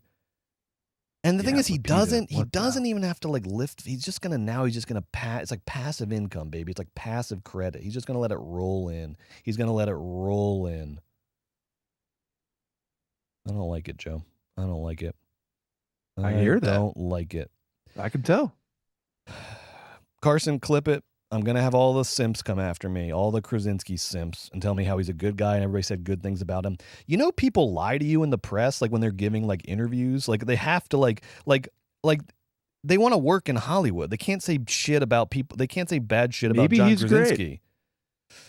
The thing is, he probably is like nice enough in person, but it's those at work. It's a nice guy who's like never, and like, I'm sure sees himself as like a hero. It's like these passive crimes that kill me. These crimes of omission. Because maybe like behind the scenes. Because the other thing too is, this is it. Honestly, I was debating going down this road, and then I'll tell you the detail that really sent me down this road. Those 2 writers, guess what they did not get on? Not only were they not involved in the creative of part 2, guess what they did not get in part 2? The writing credit. They didn't get writer credits. They did not get fucking producer credits. You can't even throw these guys a fucking producer credit. They came up with the whole thing. They're think about it, Joe. This guy was like cooked. Like, Brett, the one thing you haven't mentioned though. Yes, please. Is that he was Jim in The Office. Yeah, true. And I just want to throw that out there because like that means more to like most people in this country more than like many. That's like as important a thing to these people as anything. Jim from The Office is like a massive deal. And you know how The Office has like this afterlife where it's Gen Z's favorite show. Just like we can't sleep on the fact that Krasinski charmed America during The Office, and it's still. But Jenna Fischer's not directing. Jenna Fischer's not directing Godzilla vs. Kong. Like to get. He didn't just want to. He could have got roles forever, whatever, off of all the goodwill of The Office. But this guy wanted to be Barry Levinson. He wanted to be fucking Spielberg. Like that's the trajectory he wants to be on. He wants to be like big time fucking power player, writer, director, creator. And the thing is, he was cooked. Brief interviews with a Hideous Man and Promised Land. Anybody remember those movies or saw them? I actually watched. I watched both of them. Blunt. Still, but that was the way. But that was the way. But then he married Emily Blunt, and then basically co-opted these guys' script, made it his own, took credit for it, if not explicitly over time. It sucks though. It sucks. Yeah, it does. It sucks. He plays the game dirty. I mean, that's why he is where he is. Absolutely. But he plays the game fucking dirty. He's walking up to the screenwriter of Quiet Place Day One saying, "Here's my world. What kind of story do you want to tell in my world?" Fuck off. Weird thing to say. That's why I'm glad. That's how he felt. I know. It's a weird way to put it. Lame, he's a weird guy. He strikes me as a weird guy. That's why I'm glad we got If, even if it's going to end up being profitable, and it feels like it probably will. It's still making money. I'm glad we got If. I'm glad we got just like actually from the imagination of John Krasinski, so everyone can see what that is like. Go back and listen to my review of If you want. It's on the YouTube, clipped out. Spoiler alert: I didn't like it. In fact, I think it's the worst movie I've ever seen. But I am glad that we have If as an artifact of like the act, like actually from the imagination of John Krasinski, what that looks like. All right, it's not going to matter. He's on just a relentless trajectory of success. He will kill you. Now, here's the thing, Joe. Good. I'm glad. Just let's make it a duel. Don't sniper. Don't sniper me. Don't in a violent nature me. Don't sneak up from behind and pull my head off with a hook. All right. Pistols at dawn or whatever you prefer. Or let's do it like in Bike Riders, fists or knives. Bike Riders, fists or knives. If I ever see him, I'm going to walk up to him and say, fists or knives. Fists or knives? Fists or knives, Krasinski. You want to do fists or knives? A lot of people were backing us up on Bike Riders online. I've just gotten used to like everyone online disagreeing with us, but a lot of people were backing us up that Bike Riders was like sucked. Everyone's going to be coming around to our point of view on everything now, very soon. I was talking with Margo about this last week on Hot Dog and Gamer Boys, and thank you, Margo, for joining me on for Hot Dog and Gamer Boys, our Twitch Friday video game playthrough show where we play video games based on movies. Margo and I played through Alien vs. Predator. It was so much fun. I was saying to Margo, though, our main thing is that we're honest, and you were very honest about Horizon. Our main thing is that we're honest. The problem is, our honesty has led us into this stretch of very negative reviews, but it's because of the movies we're watching. We can't lie about what we're seeing. We have nothing to do with that. We have nothing to do with that. But I was like, oh God, can we get some good movies? I'd like to say something good about the movies. I'd like to enjoy a movie. Please, please, please. Right. Well, good news, people, because you've gotten to the part of the show where I am going to tell you about two very good movies that I saw this week. And what did we decide, Joe? Do you want to listen to the Janet Planet? Why don't you just listen to my Janet Planet review? It's not going to affect you. No, I'll listen happily. Okay, because Joe, you drafted Janet Planet, but because of where you are, there was no way for you to see this movie this week, and you're going to see it. You're going to see it next week. That's right. Brett and I, at the beginning of the year, we did our 2024 movie draft where we each picked 5 movies that are going to be on our team. We're going to rate each one honestly. After we see it by 5, we're going to add up all the scores, and we're going to see who has the most at the end of the year. Now, Brett, it's pretty competitive right now. I'm down because of Bike Riders. I'm down. And we both were sour on Bike Riders. Yeah. But I did pick Annie Baker's directorial debut, Janet Planet. And Brett, I'd love to hear what you thought of the movie. Okay, let's start with Janet Planet. So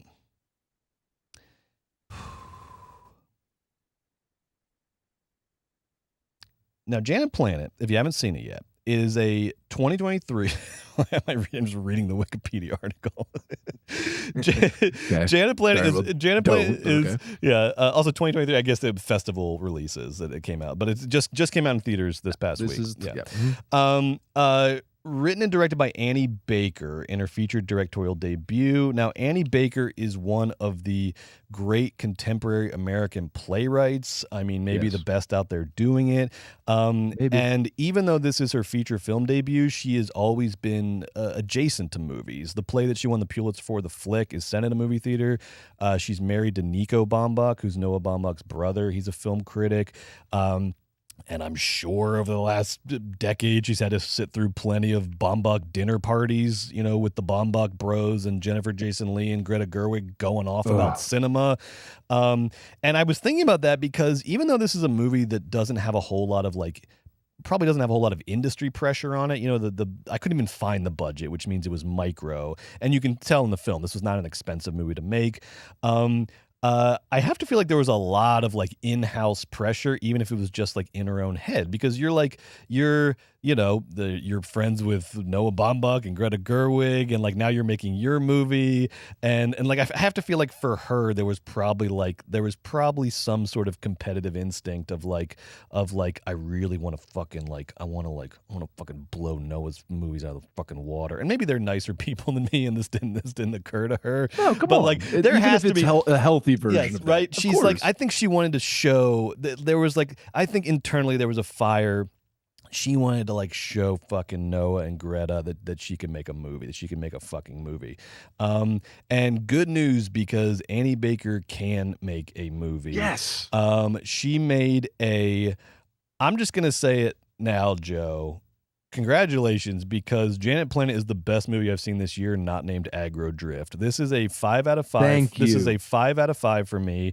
I loved every second of it. Yes. I did not want it to end. But then when it ended so fucking perfectly and poignantly and painfully, I was sat in my seat. I was fucking stunned. I was so emotionally affected by this movie. I loved it so, so much. Here's what the movie is about. It takes place in the early 90s. And it is really a sort of POV movie about a kid growing up, a 11-year-old girl named Lacey, and she lives with her mom, who's actually named Janet Planet, and they never say it, and I'm wondering if it was like Planette or something funny, but they never like Annie. She never makes that joke. It would be like she's not like going for the easy jokes, but you see like a sign on. She's an acupuncturist, and you see a sign in her office that says like Janet Planet and like her credentials. But the name points to a bigger theme, which is that this girl Lacey like lives on Janet Planet. She is obsessed with her mom. She sleeps in the same bed with her mom. She watches everything she does, and specifically she watches her go through 3 successive relationships in this movie. A romantic relationship with Will Patton, a sort of friendly but also competitive relationship with Sophie Okonedo, and then another sort of pseudo romantic relationship with the amazing Elias Koteas. And each relationship, it forms sort of 3 chapters in the movie, and all of these people are living in a sort of hip, or living in or adjacent to a sort of hippie commune in rural Massachusetts. And so it's these sort of Massachusetts, New England hippies sort of living their lives. But what it really is one of the best all-time movies about childhood I have ever seen, anchored by one of the great performances by a child actor of all time, Zoe Ziegler. Zoe she's a lonely kid. She is figuring out that she's gay, probably gay. She's confronted on all sides by these fairly kind of insufferable but like fun and interesting adults. So she's in this sort of aggressively adult atmosphere, and she's trying to figure out, and she gives this like understated, brilliant fucking performance, and she really anchors the movie because you see everything through her eyes. And what the movie seems to be saying, and what I was just so affected by, is that adulthood is even the adulthood of these like creative independent hippies doing their art projects and being acupuncturists and all this, like even in that version of adulthood is this sort of cycle of repetition, almost this sort of hopeless repetition. Adults in this movie just seem to sort of like go in the same cycle, have the same version of the same 3 thoughts over and over and over again, and they will attempt versions of sort of like self-realization, but it just cycles back into the sort of adult emotions of like competitiveness and jealousy and like resentment.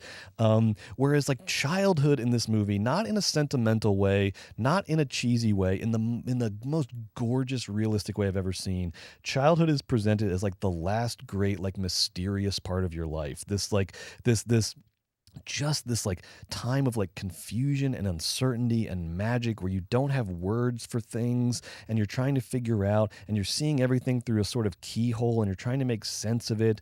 But you're also at this age of like where you're sort of, your instincts are pure and your emotions are pure, and the things that you want and the things that you're after are just like so like pure and innocent and authentic.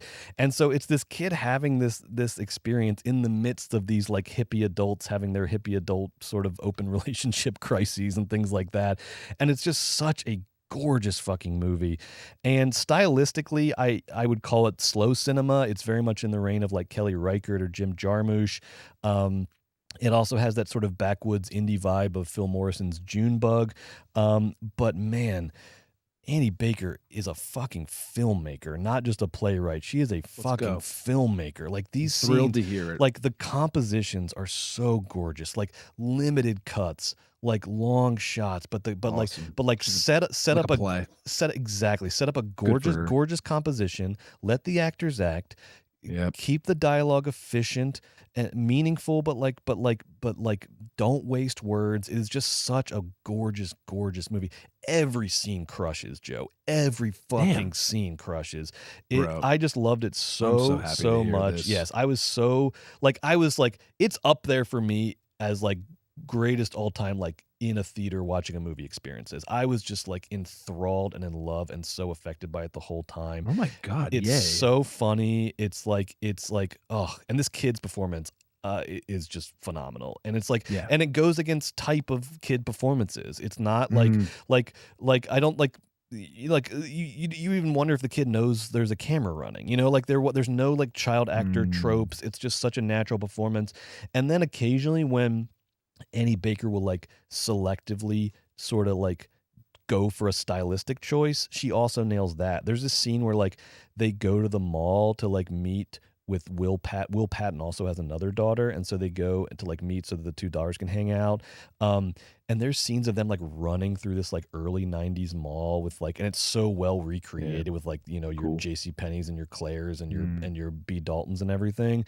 And there's a scene of them just like running through the mall, and it's like a tracking shot right alongside them as they like run past all these storefronts, and it's just, and they're so like happy and joyous, and they don't even know why, just because they're kids and they're running through a mall. And it's like, and there's moments like that in the midst of like, of all the adult shit going on. And it's such an incredible blending of all these elements. I also do want to give a shout out to Julianne Nicholson, who is like, man, what a phenomenal actor. And it's interesting because like her performance like comes on in waves, and it gets stronger throughout the movie, because early on you're almost exclusively seeing things through the kid's eyes, and I'm almost like, man, is like I love this, but it's like Julianne Nicholson gonna get something to do, and of course she does. Like, but like Annie Baker like saves her moments for later on, and I think sort of it's because you're literally seeing it through the kid's eyes. So it's like when the kid is like prepared to sort of understand what her mom is going through, that's when you start to get more lines and more dialogue and more screen time for Julianne Nicholson. So the movie is just so like precisely and masterfully made. All the other adult performances are great too. Like I said, Elias Koteas is like the like the sort of hippie commune leader, and is just like perfect. He's so good. Will Patton is this like stoic, possibly like almost abusive. Like the relationship just abruptly ends when he gets like a little aggressive. He gets aggressive with the kid, and the relationship is just like over, and then he's like gone. It's kind of amazing. Sophie Okonedo is like sort of in a relationship with Elias Koteas as well. She's like part of the artistic commune, and she needs a place to stay for a while, so she's like the second chapter. But it's just like, man, what a movie. I cannot recommend enough. I don't think a lot of people are seeing it. It doesn't seem like it's making a lot of money. I really, really would strongly urge everyone to go see Janet Planet. I know I look like fucking Bonnaroo Uncle Sam right now. I'm telling you, can trust me. I really love good movies, and I'm telling you, this is a fucking really good movie. You can take my word. Go see Janet Planet in theaters, okay? Let's get Annie Baker making some more movies, please, okay? That's amazing. So you're giving it a 5. I'm giving it a 5. It's my first 5. That's what I'm hearing. My first 5. Yeah, I'm giving it a 5. That's awesome. Well, I'm so glad you liked it. Annie has never let me down before, and I'm so glad to hear that she's killing it behind the camera. Good for her. I'm so happy. That's awesome. I can't wait to see it. I'll see it next week. You're gonna see it next week. I'm excited to see what you think. Like, and I also don't know. I don't think it's like I don't know if everyone's going to have this experience. It really struck a chord with me. I think there's enough objectively like masterful about it that what I'm saying is going to be true for most people, but it definitely just like struck a specific chord with me in a lot of ways, but I'm very excited to hear what you have to say about it. Now I also want to shout out, if this was a good, honestly, as bad as mad as I seemed in the first half, this was a great movie week for me, because I got to see Janet Planet in theaters, and then I caught a movie that my wife saw in theaters, La Chimera, that I watched on demand. I didn't get to see it in theaters, and man, oh man, Joe, I know you watched this as well. Yeah. If Janet Planet is my second favorite movie of the year. La Chimera is coming right in at third. I fucking loved La Chimera. I fucking love it. And I want to say, fear not, because the European art house is alive and well, baby. I loved this. Directed by Alice Rohrwacher. And this movie, it is really quickly. It's Josh O'Connor from Challengers. Everybody, what are we doing? Hot Rodent Boyfriend Summer or something? He's part of that. I don't know. I don't partake in that kind of speak. I liked him so much more in this than in Challengers. He's a British archaeologist turned Italian tomb raider, or tumbarole, a new term I loved, which I learned, which I love. Tumbarole, which is like a Italian word for tomb raiders, people who steal artifacts and get them out on the black market. He returns to Italy after being in prison for stealing Etruscan artifacts. He reconnects with his ex-girlfriend's mother, who an amazing Isabella Rossellini performance, who also acts as a sort of mother figure to Josh O'Connor. And then he also reconnects with his old tomb raiding gang, and they get back up to their old tricks, robbing Etruscan artifacts to sell to a shadowy figure known only as Spartaco. That's the plot. There's a lot more that happens than that. This movie is masterful. It is poised. It is visionary. It is funny. It is sexy. It has touches of Fellini with the magical realism and the carnivalesque. She literally does, the director literally does that La Dolce Vita shot, that opening shot in La Dolce Vita with the statue of Jesus coming across Rome. She does that, but here it's a crane at the dockyard carrying this headless Etruscan goddess, but it's clearly kind of like, quoting that scene. There's a lot of Fellini, yeah. A lot of Fellini. It has some really fun like touches of like the new wave, Godard and Truffaut, with all these little like punk stylistic moves it does, breaking the fourth wall, dream sequences shot as like Super 8 home movies, turning the camera upside down when he's like finding the artifacts.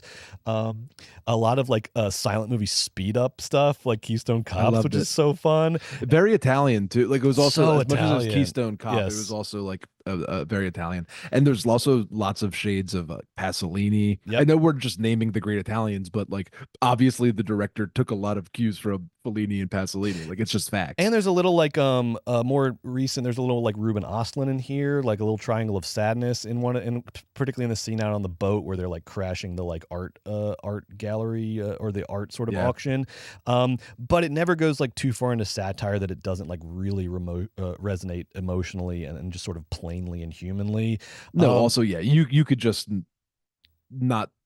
You could just enjoy the movie without having seen any Fellini film ever. And it's not all about the references. It just is full of somebody that obviously loves movies made this movie. That's right. And this could have been like, that also goes poorly, but it doesn't play as like a mishmash of sort of borrowings and tropes and things like that.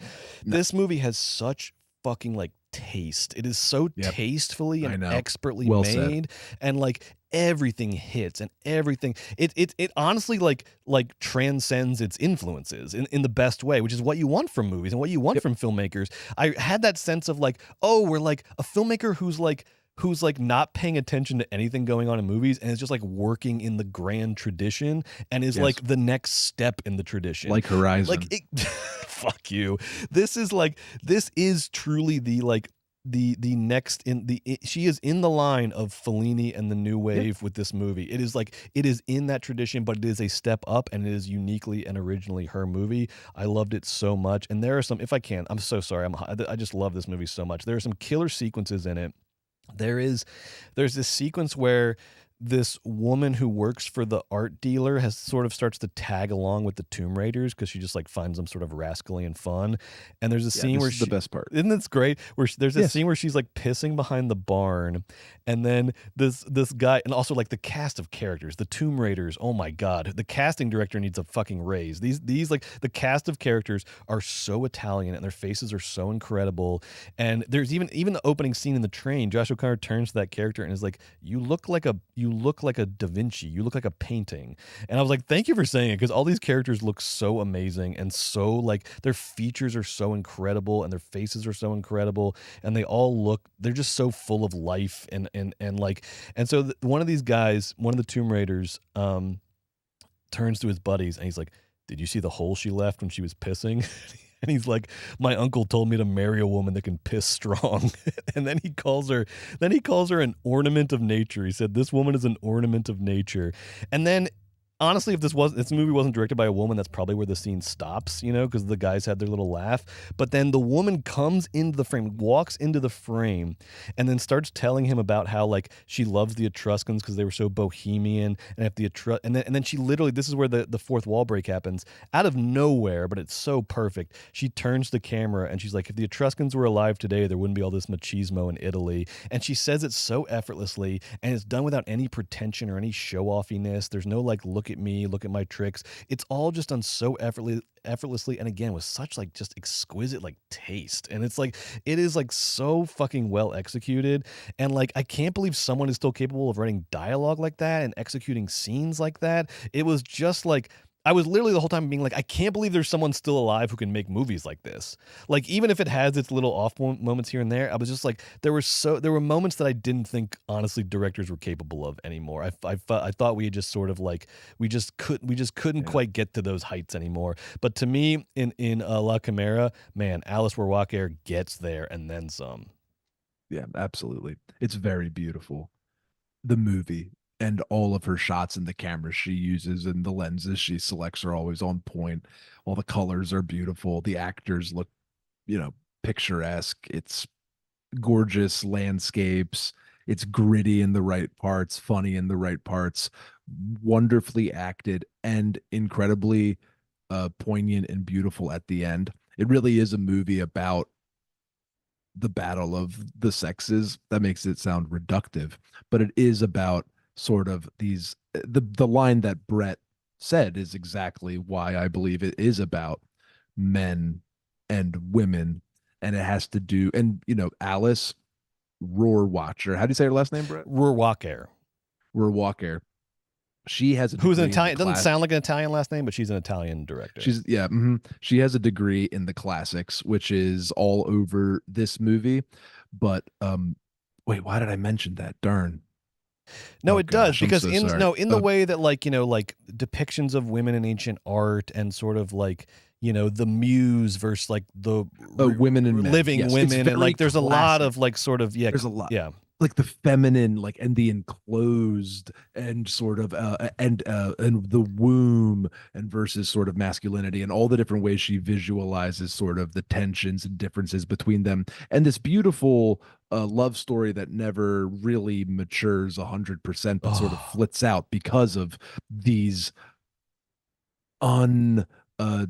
disposable elements of Italian men and Italian women, where, you know, the woman has found her home amongst other women where she feels safe and protected, and the man, you know, leaves that protective cocoon because he has to pursue his own way. But of course, I'm not going to spoil the ending of the movie, but regardless, it sounds silly to say that like men and women is interesting thematically because it feels completely and totally played out.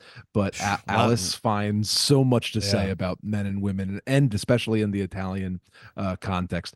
And shout out to very beautiful movie. A big shout out to Carol Duarte, who plays the character of Italia, who is Josh Connor's She's so good like, in this movie, Brett. some sort of like, and big shout out to Rodrigo Duarte, the dictator that runs the Philippines. Great, yes, yeah. I hope they're not related, because Carol Duarte is fucking phenomenal.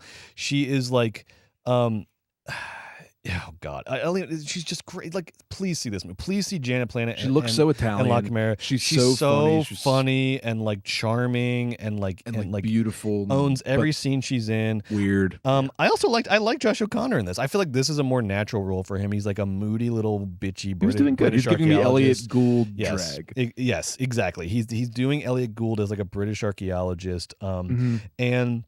Oh, and Elliot Gould plays Indiana Jones in Italy. Yes. Doesn't that sound great? It is. And you know, one thing I love about this movie is it's not too good to just love the fact that it's about tomb raiding. I know. You know, dude, that scene where like the local like folk singer in the town is making up a song about the Tomb Raiders. It's so good. And then they like over that they do a montage of them like going around and robbing all the tombs. I was just like, this movie fucking rules. It's so good. I've never once in my life thought, while I was watching a movie, oh, that song should win the Academy Award It for should. Best Song. It should. But when I heard this song, I was like, I love this song. It won't. This song It'll go. awesome. It'll go to fucking Billie Eilish. Academy but Award. it should go to this guy for this movie awesome. and this song. Very fun movie. This movie is full of like levels, and this is a real movie made by a real person that's really into movies and really into art. And yeah, I recommend it as well. It is. We could talk about this movie. I could talk about this movie forever, but we will because soon we're going to be talking about our favorite movies. Oh, this movie will show up again in 2 weeks from now. Next week, we're going to talk about Despicable Me 4 and Maxine. That's right. This year's Barbenheimer is Despicable Maxine. Go out to the movies this weekend. See them both. Despicable Me 4, I need you to see it so it can be #1 at the box office so my prediction can hold. And see Maxine, baby. Next week, we're going to be talking about both of these. And then the week after, like Joe said, we're going to do we have to talk about Long Legs the week after, but then we're also going to do our best movies of the first half of 2024, our top 10 movies of the first half of 2024. You know, Aggro Drift's going to be on there.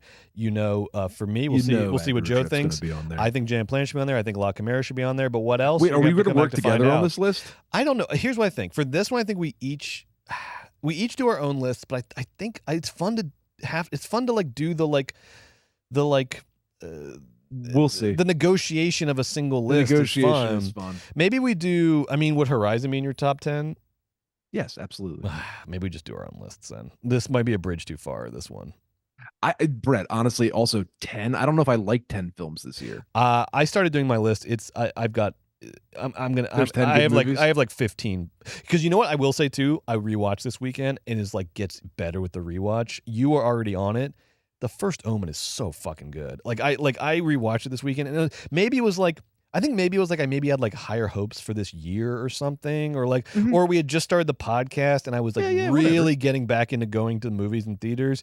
But man, I rewatched it again. I was like, what was it? Like, I was I was light in my praise. Awesome? It's fucking gorgeous and so interesting. Awesome. Yeah. So First Omen. So there's enough for a top 10 for sure. And there's still like we haven't seen Long Legs, we haven't seen Maxine. Who knows? I know you're not big on the Maxine will franchise, absolutely not be on the top 10. And I'm not. That sounds like a self-fulfilling prophecy, which is not honest. Or I will chop my hand off. Okay, well you might be chopping your hand off then, because we got Kevin Bacon, we got the Night Stalker. It might work. It looks like I will chop my hand off if this movie is good. You should have made a smaller. If it's good.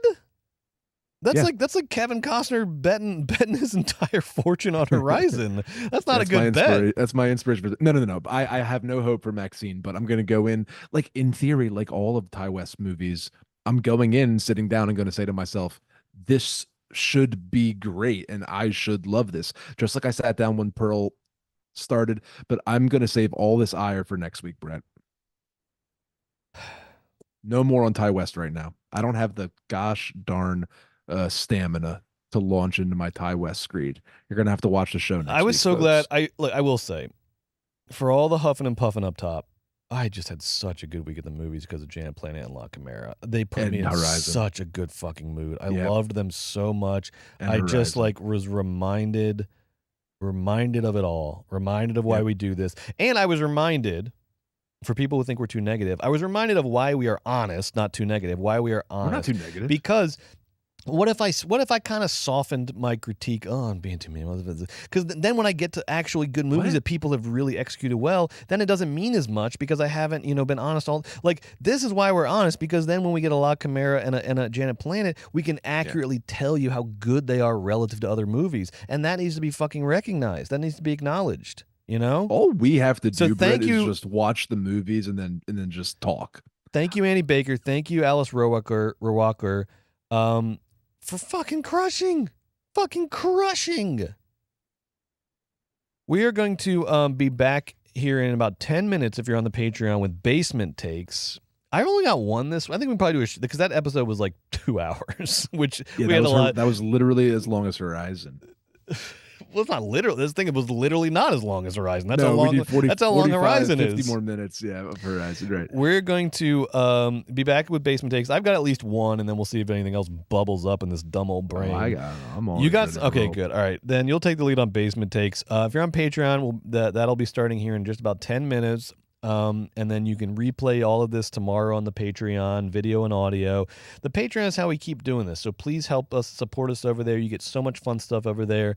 I just got the raw files for the next After Death VHS, so we're going to edit that. That'll be coming out in the next 1 to 2 weeks. Sarah Freilich's show, it's so freaking good, and I saw her picks for the next one, and I'm just like, oh my god, this just gets better and better. So I can't wait to see what she's going to say about her picks, because they're fucking phenomenal. And then you get so much other fun stuff over there. You get Hot Dog and Gamer Boys. We actually are going to be off this week. For Hollywood Ted, who kind of runs that show, was nice enough to give us the week off. That was nice. Which was very, very nice. He is I mentioned this last week, Joe. He's also on vacation. That's probably why he's in a better mood than normal. He's on vacation on Big St. James Island, which I guess is sort of neighboring to the Epstein Little St. James Island. He told me there's no relation between the two, but there clearly has to be some kind of relation. I don't know. We don't ask too many questions about Hollywood Ted. We just follow orders. And so that's Hot Dog and check that out. That's Hot Dog and Gamer Boys on Fridays, but not this Friday at 2 p.m. on Twitch. You can go back and watch. We've done at this point 3 or 4 of those. Those are on the Patreon as well. Been playing through a lot of fun games. That's basically our deal. We would love it if you'd help support us, help support the show. Follow us on all the socials at MoviesBaby with 5 Ys. Check us out on YouTube. There's a lot of fun clips going up there. People giving us the business. Read through the comment sections on our videos. That's a blast. That's a fun journey. But we keep doing it. We keep loving it because we believe in the freaking movies. And we tell you when they're good, and we tell you when they're bad, and we prophesy the future of Hollywood, baby. So keep coming back every week. We're usually on Thursdays when it's not a holiday. So come back next Thursday to hear what we got to say about Despicable Me 4 and Maxine. Bye.